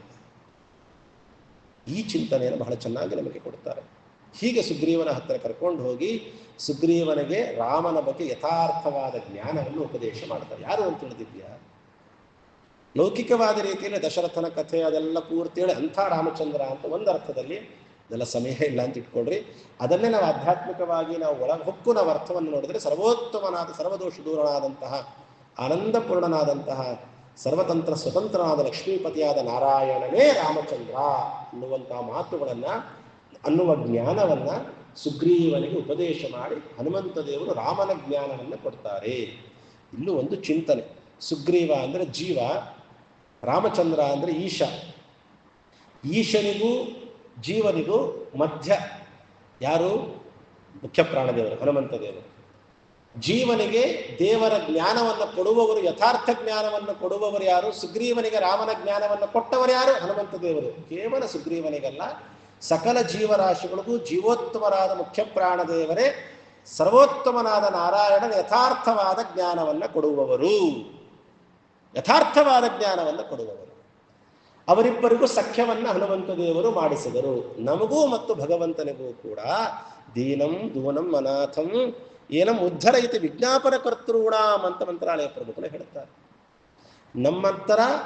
ನಮ್ಮನ್ನ ದೇವರ ಹತ್ರ ಕರ್ಕೊಂಡು ಹೋಗಿ, ಸ್ವಾಮಿ ನಮ್ಮ ಕೂಸು ಸ್ವಾಮಿ ಎಲ್ಲ ಚೆನ್ನಾಗಿದೆ, ಅವನಿಗೆ ನೀನು ಮೋಕ್ಷ ಕೊಡಬಹುದು ಅಂತ ಒಂದ್ಸತಿ ವಾಯುದೇವರು ವಿಜ್ಞಾಪನ ದೇವರ ಹತ್ರ ಮಾಡಿಕೊಂಡ್ರೆ ಮಾತ್ರ ದೇವರು ನಮಗೆ ಮೋಕ್ಷವನ್ನು ಕೊಡುತ್ತೆ. ಸುಗ್ರೀವನಿಗೂ ರಾಮನಿಗೂ ಸಖ್ಯವನ್ನು ಬೆಳೆಸಿದರು. ಇದರರ್ಥ ನಮಗೂ ಭಗವಂತನಿಗೂ ಸಖ್ಯ, ಆತ್ಮಸಖ ಅಂತ ನಮಗೆ ಜ್ಞಾನವನ್ನು ಕೊಟ್ಟು ನಮಗೂ ದೇವರಿಗೂ ಸಖ್ಯವನ್ನು ಕೊಡು ಮಾಡಿಸುವವರು ವಾಯುದೇವರು. ಅಗ್ನಿ ಸಾಕ್ಷಿಯಾಗಿ, ಗ್ರಂಥಗಳ ಸಾಕ್ಷಿಯಾಗಿ ಸಖ್ಯವನ್ನು ಮಾಡಿಸ್ತಾರೆ ಅಂತ ಹೇಳ್ತಾರೆ. ಇಷ್ಟು ಮಾಡಿದ ಮೇಲೆ ರಾಮನಲ್ಲೂ ಮತ್ತು ಸುಗ್ರೀವನಲ್ಲೂ ಒಂದು ಒಪ್ಪಂದವಾಗತ್ತೆ. ಏನು ಒಪ್ಪಂದ ಅಂತ ಹೇಳಿದ್ರೆ, ಅವರವರ ಕಥೆಗಳನ್ನೆಲ್ಲ ವಿನಿಮಯ ಮಾಡಿಕೊಳ್ತಾರೆ. ಸಮಯ ಕಮ್ಮಿ. ಎಲ್ಲ ಮಾಡ್ಕೊಂಡ ಮೇಲೆ ನಾನು ನಿನ್ನ ಹೆಂಡತಿಯನ್ನು ಹುಡುಕಿಸಿಕೊಡ್ತೀನಿ, ಅಥವಾ ವಿಚಾರವಾದರೂ ತಿಳಿಸಿಕೊಡ್ತೀನಿ. ನೀನು ನನಗೊಂದು ಕೆಲಸ ಮಾಡಿಕೊಡ್ಬೇಕು. ನನ್ನ ಅಣ್ಣ ವಾಲಿಯನ್ನು ಸಂಹಾರ ಮಾಡಬೇಕು. ವಾಲಿ ಸುಗ್ರೀವನ ಹೆಂಡತಿಯನ್ನು ಕರ್ಕೊಂಡು ಹೋಗ್ಬಿಟ್ಟಿರ್ತಾನೆ. ಅವಳನ್ನು ನನಗೆ ಬಿಡುಗಡೆ ಮಾಡಿಸಿಕೊಡಬೇಕು. ನೋಡ್ರಿ, ತನ್ನ ಹೆಂಡತಿನ ತಾನು ಕಾಪಾಡ್ಕೊಳ್ಳೋಕ್ಕೆ ಅವನಿಗೆ ಸಾಮರ್ಥ್ಯ ಇಲ್ಲ, ನಿನ್ನ ಹೆಂಡತಿ ನಾನು ಕಾಪಾಡ್ಕೊಡ್ತೀನಿ ಅಂತ ಹೇಳ್ತಾನೆ. ಇವರಿಬ್ಬರ ಒಪ್ಪಂದದಲ್ಲಿ ಲಾಭ ಆದದ್ದು ಸುಗ್ರೀವನಿಗೆ ಹೊರತು ರಾಮನಿಗೇನಿಲ್ಲ. ರಾಮನಿಗೆ ಕಪಿಗಳ ಸಹಾಯ ಬೇಕಾ? ಕಪಿಗಳಿಗೋಸ್ಕರ ಸಹಾಯ ತಗೊಂಡ ಅಷ್ಟೇ ರಾಮ. ಸರ್ವಸಮರ್ಥೋ ಹಿ ಭಗವಾನ್. ಭಗವಂತನಿಗೆ ಯಾರ ಅಪೇಕ್ಷೆಯೂ ಇಲ್ಲ. ಹನುಮಂತ ದೇವರ ಅಪೇಕ್ಷೆಯೇ ಇಲ್ಲ ಸ್ವಾಮಿಗೆ. ಹನುಮಂತ ದೇವರು ಭಾಗವತೋತ್ತಮರು. ಹನುಮಂತ ದೇವರಿಗೆ ಯೋಗ್ಯತೆ, ದೇವರ ಸೇವೆ ಮಾಡುವ ಯೋಗ್ಯತೆ ಇದೆ ಅನ್ನೋದಕ್ಕೋಸ್ಕರ ಭಗವಂತ ಹನುಮಂತ ದೇವರನ್ನ ಸ್ವೀಕಾರ ಮಾಡ್ತಾನೆ. ರಾಮನಿಗೆ ಬೇಕಾಗಿಲ್ಲ, ಸುಗ್ರೀವನಿಗೋಸ್ಕರ ಮಾಡ್ತಾನಷ್ಟೇ ಸ್ವಾಮಿ. ಹೀಗೆ ಒಪ್ಪಂದ ಮಾಡ್ಕೊಳ್ತಾರೆ. ಆಗಲಿ ಅಂಥೇಳಿ ಮೊಟ್ಟ ಮೊದಲನೇದಾಗಿ ವಾಲಿಯನ್ನು ಸಂಹಾರ ಮಾಡಬೇಕು ಅಂಥೇಳಿ ನೀವಿಬ್ಬರು ಅವನನ್ನು ಕರಿ, ನೀವು ಯುದ್ಧ ಮಾಡಿ ನಾನು ಕೊಂದು ಹಾಕುತ್ತೇನೆ ಅಂತ ಹೇಳ್ತಾರೆ. ಇದೆಲ್ಲ ಬಹಳಷ್ಟು ಚೆನ್ನಾಗಿ, ಬಹಳಷ್ಟು ವಿಚಾರಗಳಿದೆ. ನಾಳೆ ನಾಡಿದ್ದು 2 ದಿನ ಉಪನ್ಯಾಸ ಇರೋದಷ್ಟೇ ಇಲ್ಲ. ಅಂತೂ ಕೂಡ ವಾಲಿಯನ್ನು ಹಿಂದಿನಿಂದ ನಾನು ಹೊಡೆದು ಕೊಂದು ಹಾಕ್ತೀನಿ ಅಂತ ಹೇಳ್ತಾರಂತೆ. ಯಾಕೆ ಹಿಂದಿನಿಂದ ಕೊಂದು ಹಾಕದ ವಾಲಿಯನ್ನು ಅಂದರೆ, ದೇವರದೊಂದು ಶಪಥ ಸಂಕಲ್ಪ ಇದೆ. ಏನು ಅಂತ ಹೇಳಿದ್ರೆ, ನಾನು ಯುದ್ಧನೇ ಮಾಡ್ತಿರ್ಲಿ, ಏನೇ ಮಾಡಲಿ, ಯಾರಾದರೂ ಬಂದು ನನಗೆ ಶರಣಾಗತರಾಗ್ಬಿಟ್ರು, ಸ್ವಾಮಿ ನನ್ನನ್ನು ಕಾಪಾಡು ಅಂದರೆ ನನ್ನ ಮೊದಲನೇ ಸಂಕಲ್ಪ, ಸುತ್ತಮುತ್ತ ಏನೇ ಸಂಕಲ್ಪ ಇದ್ರೂ ನನ್ನ ಮೊದಲನೇ ಸಂಕಲ್ಪ ಶರಣಾಗತ ರಕ್ಷಕ, ನನ್ನ ಕಾಲಿಡಿದವ್ರನ್ನ ಕಾಪಾಡೋದು, ಅದೇ ನನ್ನ ಮೊದಲನೇ ಸಂಕಲ್ಪ ಅಂತ ಹೇಳಿರ್ತಾರೆ. ನಾನೇನಾದರೂ ವಾಲಿ ಮುಂದೆ ಒಂದು ಯುದ್ಧ ಮಾಡ್ಲಿಕ್ಕೆ ನಿಂತರೆ, ವಾಲಿ ಸಾತ್ವಿಕನೇ, ನನ್ನ ಮುಂದೆ ಬಂದ ತಕ್ಷಣನೇ ಅವನು ಕಾಲು ಹಿಡ್ಕೊಂಡು ಸ್ವಾಮಿ ನನ್ನನ್ನು ಕಾಪಾಡು ಅಂತ ಕೇಳ್ಕೊಂಡು ಬಿಡ್ತಾನೆ. ಸುಗ್ರೀವನಿಗೆ ಕೊಟ್ಟ ಮಾತು ತಪ್ಪಿಸ್ಬೇಕಾಗತ್ತೆ, ನಡ್ಸಕ್ಕಾಗೋದಿಲ್ಲ. ಅದಕ್ಕೋಸ್ಕರ ಹಿಂದೆ ನಿಂತು ಕೆಲವರು ಅಂದ್ಕೊಂಡ್ಬಿಟ್ಟಿರ್ತಾರೆ ಏನು ಅಂದರೆ, ವಾಲಿಗೊಂದು ವರ ಇತ್ತು, ತನ್ನ ಮುಂದೆ ನಿಂತ್ಕೊಂಡು ಯಾರಾದರೂ ಯುದ್ಧ ಮಾಡಿದ್ರೆ ಇವನ ಅರ್ಧ ಬಲ ಅವನು ಹೊಂಟೋಗುತ್ತೆ. ಕಥೆ ಇರೋದು ಹಾಗೆ, ಮೋಹಕಕ್ಕೋಸ್ಕರ. ರಾಮ ನಿಂತ್ಕೊಂಡ್ಬಿಟ್ರು ಅದಾಗತ್ತೆ. ಎಲ್ಲಿ ವಾಲಿ ಬಲ, ಎಲ್ಲಿ ರಾಮಚಂದ್ರ ದೇವರ ಬಲ, ಅನಂತ ಬಲ ಉಳ್ಳವನು ಸ್ವಾಮಿ. ಹೀಗೆಲ್ಲ ಆಗತ್ತೆ. ಅಂತೂ ಕೂಡ ಮೊದಲನೇ ಸತಿ ಕೊಲ್ಲೋದಿಲ್ಲ. ಸುಗ್ರೀವ ಹೊಡೆಸ್ಕೊಂಡು ಹಣ್ಣಾಗಿ ಬರ್ತಾನೆ. ಅಲ್ಲೋ ನಿನ್ನ ನಂಬ್ಕೊಂಡು ನಾನು ಹೋದ್ರೆ ಕೊಲ್ಲೇ ಇರುವನು ಅಂದರೆ, ರಾಮಚಂದ್ರ ಒಂದು ನೀತಿ ಪಾಠವನ್ನು ಹೇಳ್ತಾನೆ. ನೀವಿಬ್ರು ಅಣ್ಣ, ಮೊದಲೇನು ಹೇಳ್ತಾನೆ ಗೊತ್ತಾ, ನನಗೆ ಯಾರು ನೋಡೋಕೆ ಇಬ್ರು ಒಂದೇ ಥರ ಇದ್ರೂ ಗೊತ್ತಾಗಲಿಲ್ಲ, ಅದಕ್ಕೋಸ್ಕರ ನಾನು ಕೊಲ್ಲಿಲ್ಲ ಅಂತ. ಆದರೂ ಒಂದು ನೀತಿ ಪಾಠವನ್ನು ಹೇಳ್ತಾನಂತ ರಾಮಚಂದ್ರ. ಏನು ಅಂದರೆ, ಕೆಲವರು ಜಗಳದ ಮಧ್ಯದಲ್ಲಿ ಹೋಗಬಾರ್ದು. ಅಣ್ಣ ತಮ್ಮಂದಿರ ಜಗಳದಲ್ಲಿ, ಗಂಡ ಹೆಂಡತಿ ಜಗಳದಲ್ಲಿ, ತಂದೆ ಮಕ್ಕಳ ಜಗಳದಲ್ಲಿ ಮಧ್ಯ ಬಾಯಿ ಹಾಕಬಾರ್ದು ಅಂತ. ಅವರವರೇನೋ ಮಾತಾಡ್ಕೊತಾರೆ, ಕೆಲವು ಹೊತ್ತು ಅವರು ಜಗಳ ಆಡ್ಕೊತಾರೆ, ಕೆಲವು ಹೊತ್ತು ಅವರು ಮತ್ತೆ ಸರಿ ಹೋಗ್ಬಿಡ್ತಾರೆ. 3ನೇ ವ್ಯಕ್ತಿ ಯಾರು ಬಾಯಿ ಹಾಕ್ತಾನಲ್ಲ ಅವನು ಮಂಗ ಆಗ್ಬಿಡ್ತಾನೆ ಅಷ್ಟೇ. ಅದಕ್ಕೋಸ್ಕರನೇ ಒಂದು ಅವಕಾಶ ಕೊಡಬೇಕು. ಇಂದಲ್ಲ ನಾಳೆ ಅವರು ಒಂದಾಗುತ್ತಾರೆ, ಹೊಡೆದಾಡ್ತಾ ನಿಮ್ಮಲ್ಲೂ ಏನೋ ಪ್ರೀತಿ ಹುಟ್ಬಿಡ್ಬೋದಿತ್ತೇನೋ, ಒಂದು ಅವಕಾಶ ಕೊಡ್ಬೋದಿತ್ತಲ್ಲ ರಾಮ ಅಂತ ಮುಂದೆ ರಾಮನಿಗೇನಾದರೂ ಹೇಳಿದ್ರೆ, ಅದಕ್ಕೆ ಆ ಅವಸ್ಥೆನೇ ಬೇಡ, ಒಂದು ಅವಕಾಶ ಕೊಟ್ಟೆ ಅಂತ ಹೇಳ್ತಾರೆ. ಸ್ವಾಮಿ ಏನು ಬೇಡ, ದಯಮಾಡಿ ಅವನನ್ನು ಕೊಲ್ಲೇಬೇಕು. ವಾಲಿನ ಕೊಲ್ಲಿಕ್ಕಾಗತ್ತಾ ಅಂತ ಪರೀಕ್ಷೆ ಎಲ್ಲ ನಡೆಸ್ತಾನೆ. ದುಂದುಬಿ ಶವವನ್ನು ನೋಡಬೇಕು ಅಂತಾನೆ, ತಾಳೆ ವೃಕ್ಷವನ್ನು ಕೊಂದು ಹಾಕಬೇಕು ಅಂತಾನೆ, ಬಹಳಷ್ಟು ಕಥೆಗಳಿದೆ ಅಂತ ಇಟ್ಕೊಳ್ರಿ. ಅಂತೂ ಕೂಡ ವಾಲಿಯನ್ನು ಕೊಂದು ಹಾಕಬೇಕು ಅಂತ ನಿರ್ಧಾರ ಆಯಿತು. ಒಂದು ಹನುಮಂತ ದೇವರು ಒಂದು ಮಾಲೆಯನ್ನು ಕೊಡ್ತಾರೆ. ಈ ಮಾಲೆಯನ್ನು ಹಾಕೋ ರಾಮನಿಗೆ ಕನ್ಫ್ಯೂಸ್ ಆಗಲ್ಲ. ನೋಡಿ ಹೆಂಗಿದು, ಧಿಯೋ ಯೋನ ಪ್ರಚೋದಯ, ಒಳಗೆ ಪ್ರೇರಣೆ ಮಾಡವನೇ ಅವನು. ಆದರೂ ಕೂಡ ಯಾಕೆ ಹೀಗೆ ಮಾಡ್ದ ಅಂದರೆ, ಹನುಮಂತ ದೇವರು ಜಯದ ಮಾಲೆಯನ್ನು ಹಾಕಿ ಕಳಿಸಿದ್ರು. ನಿನಗೆ ಜಯ ಸಿಗಬೇಕಾ, ಬರೀ ನಾನೊಬ್ಬನೇ ಇದ್ರೆ ಸಾಲದು, ಹನುಮಂತ ದೇವರನ್ನ ಬಿಟ್ಟಿದ್ದೆ ನೀನು ಮೊದಲನೇ ಬಾರಿ ಹೋಗ್ಬೇಕಾದ್ರೆ. ಹನುಮಂತ ದೇವರನ್ನ ಬಿಟ್ಟು ಹೋದೆ, ನಿನಗೆ ನೀನು ಅನ್ಕೊಂಡ ಕಾರ್ಯ ಆಗಲಿಲ್ಲ. ಹನುಮಂತ ದೇವರ ಕೈಯಿಂದ ಲತಾ ಒಳ್ಳೆಯ ಮಾಲೆಯನ್ನು, ಜಯದ ಮಾಲೆಯನ್ನು ಹಾಕಿಸ್ಕೋ, ಈಗ ನೋಡಿ, ಈಗ ನಾನು ಕೊಲ್ತೀನಿ ಅಂತ ಹೋದಾಗ ಹನುಮಂತ ದೇವರ ಮುಖಾಂತರ ಹೋಗಿದ್ದಕ್ಕೆ ವಾಲಿಯನ್ನು ಸಂಹಾರ ಮಾಡೇ ಬಿಟ್ಟ ರಾಮಚಂದ್ರ. ಬಾಣ ಹೊಡೆದು ಇನ್ನೇನು ಪ್ರಾಣ ಬಿಡುವ ಕಾಲಕ್ಕಾಗ ಮುಂದೆ ಹೋಗಿ ನಿಂತ್ಕೊಳ್ತಾನೆ. ವಾಲಿ ಕೇಳ್ತಾನೆ, ಎಂಥ ಕೆಲಸ ಮಾಡಿಬಿಟ್ಟೆ ಸ್ವಾಮಿ, ನಿನಗೇನು ನಿನ್ನ ಹೆಂಡತಿ ಬೇಕಾಗಿತ್ತು ತಾನೆ, ಇವನನ್ನು ಕೇಳೋ ಬದಲು ನನ್ನನ್ನು ಕೇಳಿದ್ರೆ ಕ್ಷಣ ಮಾತ್ರದಲ್ಲಿ ನಿನ್ನ ಹೆಂಡತಿ ಅಂತಂದು ಮುಂದೆ ನಿಲ್ಲಿಸ್ಬಿಡ್ತಿದ್ದೆ. ನಮಗೆ ಅನ್ಸತ್ತೆ ವಾಲಿಯನ್ನು ಯಾಕೆ ಕೊಲ್ಲಬೇಕಾಗಿತ್ತು ರಾಮಚಂದ್ರ. ಸುಗ್ರೀವನು ತಪ್ಪು ಮಾಡಿದ್ದ, ವಾಲಿನೂ ತಪ್ಪು ಮಾಡಿದ್ದ. ಇವನೂ ಅಪಾರ್ಥ ಮಾಡ್ಕೊಂಡ, ನಮ್ಮ ಅಣ್ಣ ಸತ್ತೋದ ಅಂತ. ಬೇಕಂತ ಮಾಡ್ದ ಅಂತ ವಾಲಿನೂ ಅಪಾರ್ಥ ಮಾಡ್ಕೊಂಡ. ಇಬ್ರು ತಪ್ಪು ಮಾಡಿದವ್ರೆ. ಆದರೆ ಸುಗ್ರೀವನ ಪರ ನಿಂತ್ಕೊಂಡು ವಾಲಿನ ಕೊಂದ. ಏನ್ ತಪ್ಪು, ಮಹಾ ತಪ್ಪು ಮಾಡಿದ್ದ ವಾಲಿ. ರಾಮನಿಗೋಸ್ಕರ, ರಾಮನ ವಿಚಾರದಲ್ಲಿ ಏನಾದ್ರೂ ತಪ್ಪು ಮಾಡಿದ್ದ? ಹಾಗಾದ್ರೆ ಅವನು ಏನೂ ತಪ್ಪು ಮಾಡಲಿಲ್ಲ. ಹಂಗಾರೆ ವಾಲಿನ ಕೊಂದ ತಪ್ಪಲ್ವ ರಾಮಂದು? ಯಾಕೆ ಕೊಲ್ಬೇಕಾಗಿತ್ತು ವಾಲಿಯನ್ನು ಅಂತ ಕೇಳಿದ್ರೆ ಬಹಳ ಪ್ರಧಾನವಾದ 2 ಕಾರಣವನ್ನ ಜ್ಞಾನಿಗಳು ನಮಗೆ ತಿಳಿಸ್ಕೊಡ್ತಾರೆ. ಮೊದಲನೇ ಕಾರಣ ಏನು ಗೊತ್ತಾ? ಅವನು ಸುಗ್ರೀವ ಹನುಮಂತ ದೇವರನ್ನ ಆಶ್ರಯ ಮಾಡಿದ್ದ. ವಾಲಿ ಹನುಮಂತ ದೇವರ ವಿರುದ್ಧವಾಗಿದ್ದ. ಅವನು ಸುಗ್ರೀವನನ್ನ ದ್ವೇಷ ಮಾಡುವ ಮುಖಾಂತರ ಸುಗ್ರೀವನ ಪ್ರಜೆಗಳು, ಸುಗ್ರೀವನ ದೂತರು ಅಂತೇಳಿ ಹನುಮಂತ ದೇವರನ್ನು ದ್ವೇಷ ಮಾಡ್ತಿದ್ದ ಅವನು. ಅದೇ ಬಹಳ ಪ್ರಧಾನವಾದ ಕಾರಣ. ಹನುಮನ ನಂಬಿದ ಸುಗ್ರೀವ ಗೆದ್ದ, ಹನುಮನ ನಂಬದ ವಾಲಿಯು ಬಿದ್ದ. ದೇವರು ಯಾರನ್ನ ಅನುಗ್ರಹ ಮಾಡ್ತಾನೆ ಅಂದ್ರೆ ಒಂದೇ ಸೂತ್ರ ಅವನಿಗೆ. ಏನು ಸೂತ್ರ ಗೊತ್ತಾ? ಇವನು ವಾಯುದೇವರ ಭಕ್ತನ ಉದ್ಧಾರ ಮಾಡ್ತೇನೆ, ವಾಯುದೇವರ ಭಕ್ತನಲ್ಲ, ವಾಯುದೇವರನ್ನ ದ್ವೇಷ ಮಾಡ್ತಾನೆ, ಅವನನ್ನು ಸಂಹಾರ ಮಾಡ್ತಾನೆ. ಇದು ಹೇಗೆ ನಮ್ಗೆ ಸಿದ್ಧ ಆಗತ್ತೆ ಅಂದ್ರೆ ಯೋಚನೆ ಮಾಡ್ರಿ. ವಾಲಿ ಯಾರಪ್ಪ? ಇಂದ್ರ. ಸುಗ್ರೀವ ಯಾರು? ಸೂರ್ಯ. ಅಂದ್ರೆ ಸುಗ್ರೀವನನ್ನ ಕಾಪಾಡ್ದ, ವಾಲಿಯನ್ನ ಕೊಂದ. ಅಂದ್ರೆ ಸೂರ್ಯನನ್ನ ಕಾಪಾಡಿದ, ಇಂದ್ರನನ್ನ ಕೊಂದ. ಅಲ್ವಾಪ? ಹೌದ್ ತಾನೆ? ಅಂದ್ರೆ ದೇವರಿಗೆ ಸೂರ್ಯ ಬಹಳ ಪ್ರಧಾನ, ಇಂದ್ರ ಅಲ್ಲ ಅಂತ ನಮಗೆ ಗೊತ್ತಾಯ್ತು. ಇವಾಗ ದ್ವಾಪರಕ್ಕೆ ಬನ್ರಿ. ಇಂದ್ರ ಅರ್ಜುನ ಆದ, ಸೂರ್ಯ ಕರ್ಣನಾದ. ಉಲ್ಟಾ ಆಯ್ತು. ಈಗ ದೇವರಿಗೆ ಸೂರ್ಯ ಮುಖ್ಯ, ಇಂದ್ರ ಅಮುಖ್ಯ ಆಗಿದ್ರೆ ಕೃಷ್ಣ ಯಾರನ್ನ ಕೊಲಿಸ್ಬೇಕಾಗಿತ್ತು? ಯಾರ ಪರ ನಿಲ್ಬೇಕಾಗಿತ್ತು? ಕರ್ಣನ್ ಪರ ನಿಂತ್ಕೊಂಡು ಅರ್ಜುನನನ್ನ ಕೊಲಿಸ್ಬೇಕಾಗಿತ್ತು. ಇಂದ್ರನ್ ತಾನೇ ಕೊಂದಿದ್ದು, ವಾಲಿಯನ್ನು ಕೊಂದಿದ್ದಲ್ವ. ಆದರೆ ಕೃಷ್ಣ ಅರ್ಜುನನ ಪರ ನಿಂತ್ಕೊಂಡ, ಕರ್ಣನನ್ನ ಕೊಲ್ಲಿಸಿದ ಅರ್ಜುನನ ಕೈಲಿ. ಯಾಕೆ ಹಾಗೆ ಮಾಡ್ದ? ಇಲ್ಲಿ ಯಾಕೆ ಹೀಗೆ ಮಾಡ್ದ ಅಂದ್ರೆ ಅವನಿಗೆ ಇಂದ್ರನೂ ಮುಖ್ಯ ಅಲ್ಲ, ಸೂರ್ಯನೂ ಮುಖ್ಯ ಅಲ್ಲ. ಅವನಿಗೆ ಯಾರು ಮುಖ್ಯ ಅಂದ್ರೆ ವಾಯುದೇವರು ಮುಖ್ಯ. ಸುಗ್ರೀವ ವಾಲಿಯಾಗಿರ್ಬೇಕಾದಾಗ ಸೂರ್ಯ ಹನುಮಂತ ದೇವರ ಪರ ನಿಂತಿದ್ದ, ಹನುಮಂತ ದೇವರಿಗೆ ದಾಸನಾಗಿದ್ದ, ಹನುಮಂತ ದೇವರೇ ಗತಿ ಅನ್ಕೊಂಡಿದ್ದ. ಅದಕ್ಕೋಸ್ಕರ ಇಂದ್ರನನ್ನ ಎದುರು ಹಾಕೊಂಡ ರಾಮಚಂದ್ರ. ಏನ್ 1000 ಬರ್ಲಿ, ನೀನ್ ಏನಾರು ತಿಳ್ಕೊ, ನಿನ್ನನ್ನೇ ಕೊಂದು ಹಾಕೋದು. ಅದೇ ಉಲ್ಟಾ ಆಗೋಯ್ತು. ದ್ವಾಪರದಲ್ಲಿ ಏನಾಗೋಯ್ತು ಅಂದ್ರೆ ಇದೇ ಸೂರ್ಯ ದುರ್ಯೋಧನನ ಪರ ನಿಂತ್ಕೊಂಡ್ಬಿಟ್ಟ, ಅರ್ಜುನ ಭೀಮಸೇನ ದೇವರ ಪರ ನಿಂತ್ಕೊಂಡ.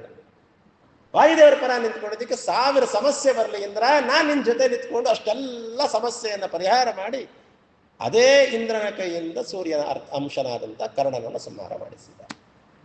ಇದು ಪ್ರಧಾನವಾದ ಕಾರಣ. ಇನ್ನೊಂದು ಕಾರಣ ಇದೆ. ಏನು ಕಾರಣ ಅಂದ್ರೆ ವಾಲಿ ಕೇಳ್ಕೊಂಡ, ಅಲ್ಲೋ ಸ್ವಾಮಿ ಯಾಕೆ ಹೀಗೆ ಮಾಡ್ಬಿಟ್ಟೆ? ನಿನ್ನ ಹೆಂಡ್ತಿನ ಕಳ್ಕೊಂಡಿದ್ದೀನಿ, ನಾನು ಹೆಂಡ್ತಿನ ಕೊಡಿಸ್ಬೇಕು ಅಂತ ಹೋಗಿ ಇವನನ್ನು ಕೊಡ್ಕೊಂಡಿದ್ಯಾ? ಅವನೇ ಅವನ ಹೆಂಡ್ತಿನ ಕಾಪಾಡ್ಕೊಂಡಿಲ್ಲ ಸುಗ್ರೀವ. ನಿನ್ನ ಹೆಂಡ್ತಿನ ಅವನೇನು ಕೊಡಿಸ್ತಾನೆ? ನನ್ನನ್ನು ಕೇಳ್ಕೊಂಡಿದ್ರೆ ರಾವಣ ನನ್ನ ಸ್ನೇಹಿತ, ನನ್ನ ಫ್ರೆಂಡ್ ಅವನು. ಕ್ಷಣ ಮಾತ್ರದಲ್ಲೇ ನಿನ್ನ ಹೆಂಡ್ತಿನ ಕರೆಸ್ಬಿಡ್ತಿದ್ದೆ. ರಾಮಚಂದ್ರ ಅಂದ, ಇದಕ್ಕೆ ನಿನ್ನ ಕೊಂದದ್ದು ಅಂತ ಹೇಳಿ, ಇದಕ್ಕೆ ನಿನ್ನ ಕೊಂದದ್ದು. ಅವರಿಬ್ಬರಲ್ಲಿ ಒಂದು ಕಮಿಟ್ ಆಗಿರುತ್ತೆ, ವಾಲಿ ಮತ್ತೆ ರಾವಣನಲ್ಲಿ. ವಾಲಿನ ಕೊಲ್ಲಿಕ್ಕೆ ಅಂತ ಬಂದಿರ್ತಾನಲ್ಲ, ಗೆಲ್ಲಿಕ್ಕೆ ಅಂತ ರಾವಣ ಕಂಕ್ಳಲ್ಲಿ ಇಟ್ಕೊಂಡು ಕರ್ಕೊಂಡು ಹೋಗ್ಬಿಟ್ಟಿರ್ತಾನಲ್ಲ, ಅವನು ಸ್ನೇಹಿತ ಅಂತ ಸಖ್ಯ ಮಾಡ್ಕೊಂಡ್ಬಿಡ್ತಾರೆ ಇಬ್ರು. ಅವಾಗ ಒಂದು ಒಪ್ಪಂದ ಮಾಡ್ಕೊಳ್ತಾರೆ. ವಾಲಿ ಹೇಳ್ತಾನೆ, ರಾವಣ ನನಗೇನೇ ಸಿಕ್ಕರೂ ಕೂಡ ಅಪರೂಪದ ವಸ್ತು ನಿನಗೆ ಕೊಡ್ತೇನೆ, ನಿನಗೇನೇ ಸಿಕ್ಕರೂ ಕೂಡ ನನಗೆ ಅರ್ಧ ಕೊಡಬೇಕು, ಇಬ್ರು ಅರ್ಧ ತಗೊಳ್ಬೇಕು ಅಂತ ಒಂದು ಒಪ್ಪಂದ ಮಾಡ್ಕೊಂಡಿರ್ತಾರೆ. ಇದು ಕೇವಲ ವಸ್ತು ಅಲ್ಲ, ಪಾಪ ಪುಣ್ಯವೂ ಆಗೋಗಿರುತ್ತಾರೆ. ಈ ಅನರ್ಘ್ಯವಾದಂಥ ವಸ್ತುಗಳಲ್ಲಿ ರಾವಣ ಅಪಹರಣ ಮಾಡಿದ್ರಲ್ಲಿ ಸೀತಾದೇವಿ ಮೊದಲನೇವಳು. ಅವಳಿಗಿಂತ ಅನರ್ಘ್ಯರತ್ನ ಇನ್ಯಾದಿರುತ್ತೆ ಜಗತ್ತಿನಲ್ಲಿ. ಹಾಗಾಗಿ ನೀನು ದುಷ್ಟನ ಸಖ್ಯ ಬೆಳೆಸಿದ್ದರಿಂದ ರಾವಣ ಸೀತಾದೇವಿಯನ್ನ ಅಪಹರಣ ಮಾಡಿದ ಪಾಪದಲ್ಲಿ ಇವನಿಗೂ ಒಂದಿಷ್ಟು ಸೇರ್ಪಡುತ್ತೆ. ಈ ದೋಷ ಪರಿಹಾರ ಆಗಲಿ ಅನ್ನೋ ಕಾರಣಕ್ಕೂ ಏನೋ ಇಂದ್ರದೇವರು ಸೀತಾಕೃತೊಳಗೆ ಹೋಗಿ ಒಂದಿಷ್ಟು ಸೇವೆ ಮಾಡ್ಕೊಂಡು ಕೂತಿರ್ತಾರಲ್ಲಿ. ರಾಮ ಅಂದ, ನಿನ್ನ ಹೆಂಡ್ತಿನ ನಾನೇ ಕರೆಸ್ಬಿಡ್ತಿದ್ದೆ, ರಾವಣ ನನಗೆ ಗೊತ್ತು ಅಂತ ಹೇಳ್ದಲ್ಲ, ಇದಕ್ಕೆ ನಿನ್ನನ್ನು ಕೊಂದದ್ದು. ನನಗೆ ನಿನ್ನ ಸಹಾಯನೂ ಬೇಡ, ನಿನ್ನ ತಮ್ಮನ ಸಹಾಯನೂ ಬೇಡ, ನಿನ್ನನ್ನು ಕೊಂದಿದ್ದು ಯಾಕೆ ಅಂದ್ರೆ ಹನುಮಂತನ ವಿರುದ್ಧ ನಿಂತದ್ದಕ್ಕೆ, ರಾವಣನ ಸ್ನೇಹ ಮಾಡಿದ್ದಕ್ಕೆ ಅಂತ ಹೇಳ್ತಾನೆ. ಇದನ್ನು ಗೊತ್ತಿಲ್ಲದೆ ನಾವು ರಾಮನ ಮೇಲೆ ಹಿಂದೆ ನಿಂತ್ಕೊಂಡು ಬಾಣ ಬಿಟ್ಬಿಟ್ಟ. ರಾಮನಿಗೆ ಏನು ಅಲ್ಲ, ಯೋಚನೆ ಮಾಡ್ರಿ. ಈಗ ಆಲ್ರೆಡಿ ಪ್ರೂವ್ ಮಾಡಿಬಿಟ್ಟಿದ್ದ ರಾಮಚಂದ್ರ, ವಾಲಿಗಿತ್ಲು ನಾನು ಭಾರಿ ಸಮರ್ಥ ಅಂತ. ದುಂದುಬಿಯನ್ನ 100 ಯೋಜನೆ ಬಿಸಾಕಿದ್ರೆ 1000 ಯೋಜನೆ ದೂರ ಬಿಸಾಕ್ತಾನೆ ರಾಮಚಂದ್ರ, ಕಾಲಿನ ಉಗುರನ್ನ ಸ್ಪರ್ಶ ಮಾಡಿ. ತಾಳೆ ವೃಕ್ಷದ ಎಲೆ ಮಾತ್ರ ಕಿತ್ತಲಿಕ್ಕೆ ಸಮರ್ಥನಾಗಿರ್ತಾನೆ ವಾಲಿ. ರಾಮಚಂದ್ರ ಒಂದೇ ಒಂದು ಬಾಣದಿಂದ 7 ವೃಕ್ಷಗಳನ್ನು ಏಕಕಾಲಕ್ಕೆ ಬೀಳಿಸ್ತಾನೆ. ಅಂದ್ರೆ ಎಲ್ಲಿ ವಾಲಿಯ ಬಲ, ಎಲ್ಲಿ ರಾಮನ ಬಲ? ವಾಲಿಯನ್ನು ಕೊಲ್ಲಿಕ್ಕಾಗಲ್ಲ ಅನ್ನೋ ಹೆದರಿಕೆಯಿಂದ ಹಿಂದೆ ನಿಂತು ಹೊಡೆದದ್ದಲ್ಲವೇ ಹೊರತು ಹನುಮಂತ ದೇವರ ವಿರುದ್ಧವಾಗಿ ನಿಂತಿದ್ದರಿಂದ, ರಾವಣನ ಸಖ್ಯ ಬೆಳೆಸಿದ್ದರಿಂದ. ಸುಗ್ರೀವ ಹನುಮಂತನ ಸಖ್ಯ ಬೆಳೆಸಿದ್ದ, ವಾಲಿ ರಾವಣನ ಸಖ್ಯ ಬೆಳೆಸಿದ್ದ, ಕರ್ಣ ದುರ್ಯೋಧನನ ಸಖ್ಯ ಬೆಳೆಸಿದ್ದಕ್ಕೆ ಅವನನ್ನು ಕೊಂದು ಹಾಕದ ಹೊರತು ಯಾರ ಸಖ್ಯ ಬಹಳ ಮುಖ್ಯ. ಹಾಗಾಗಿ ನಾವೆಲ್ಲರೂ ರಾಮಚಂದ್ರ ದೇವರು, ಕೃಷ್ಣ ಪರಮಾತ್ಮ ಭಗವಂತ ನಮಗೆ ನಿಜವಾಗಲೂ ಅನುಗ್ರಹ ಮಾಡಬೇಕು ಅಂದ್ರೆ ನಾವೆಲ್ಲ ಯಾರ ಮತದವರಾಗಬೇಕು? ಹನುಮನ ಮತದವರಾಗಬೇಕು. ಹನುಮನ ಮತವೇ ಹರಿಯ ಮತವು, ಹರಿಯ ಮತವೇ ಹನುಮನ ಮತವು. ಇದು ಬಹಳ ಪ್ರಧಾನವಾದ ಸಿದ್ಧಾಂತ, ಶಾಸ್ತ್ರದ ಸಾರ ಇದು. ಇಂಥ ಶಾಸ್ತ್ರದ ಸಾರವನ್ನು ತಿಳಿಯುತ್ತಾ ಮುಂದೆ ರಾಮಚಂದ್ರ ಏನೆಲ್ಲ ಕಾರ್ಯಗಳನ್ನು ಮಾಡ್ತಾನೆ ಅದಕ್ಕೆ ಅನುಗುಣವಾಗಿ ಬಹಳ ಪ್ರಧಾನವಾಗಿ ನಾಳೆ ಸುಂದರಕಾಂಡದ ಚಿಂತನೆ, ಹನುಮಂತ ದೇವರ ವಿಶೇಷವಾದ ಮಹಿಮೆ. ಯೇ ಗುಣಾನಾಮ ಜಗತ್ ಪ್ರಸಿದ್ಧಾ ಎಂತೇಷು ತೇಷು ಸ್ಮ ನಿದರ್ಶಯಂತಿ ಸಾಕ್ಷಾತ್ ಮಹಾಭಾಗವತ ಪರಬರ್ಹಂ ಶ್ರೀಮಂತಮೇನಂ ಹನುಮಂತ ಮಾಹು ಅಂತ ಹನುಮಂತ ದೇವರ ಒಂದೆರಡು ಗುಣಗಳನ್ನು ನಾಳಿನ ಉಪನ್ಯಾಸದಲ್ಲಿ ಚಿಂತನೆ ಮಾಡೋಣ ಅಂತ ಹೇಳ್ತಾ ಇವತ್ತಿನ ಉಪನ್ಯಾಸವನ್ನು ಹರಿಯೇ ನಮಃ ಶ್ರೀ ಕೃಷ್ಣಾರ್ಪಣಮಸ್ತು. ಸರ್ವೇಂದ್ರಿಯ ಪ್ರೇರಕೇಣ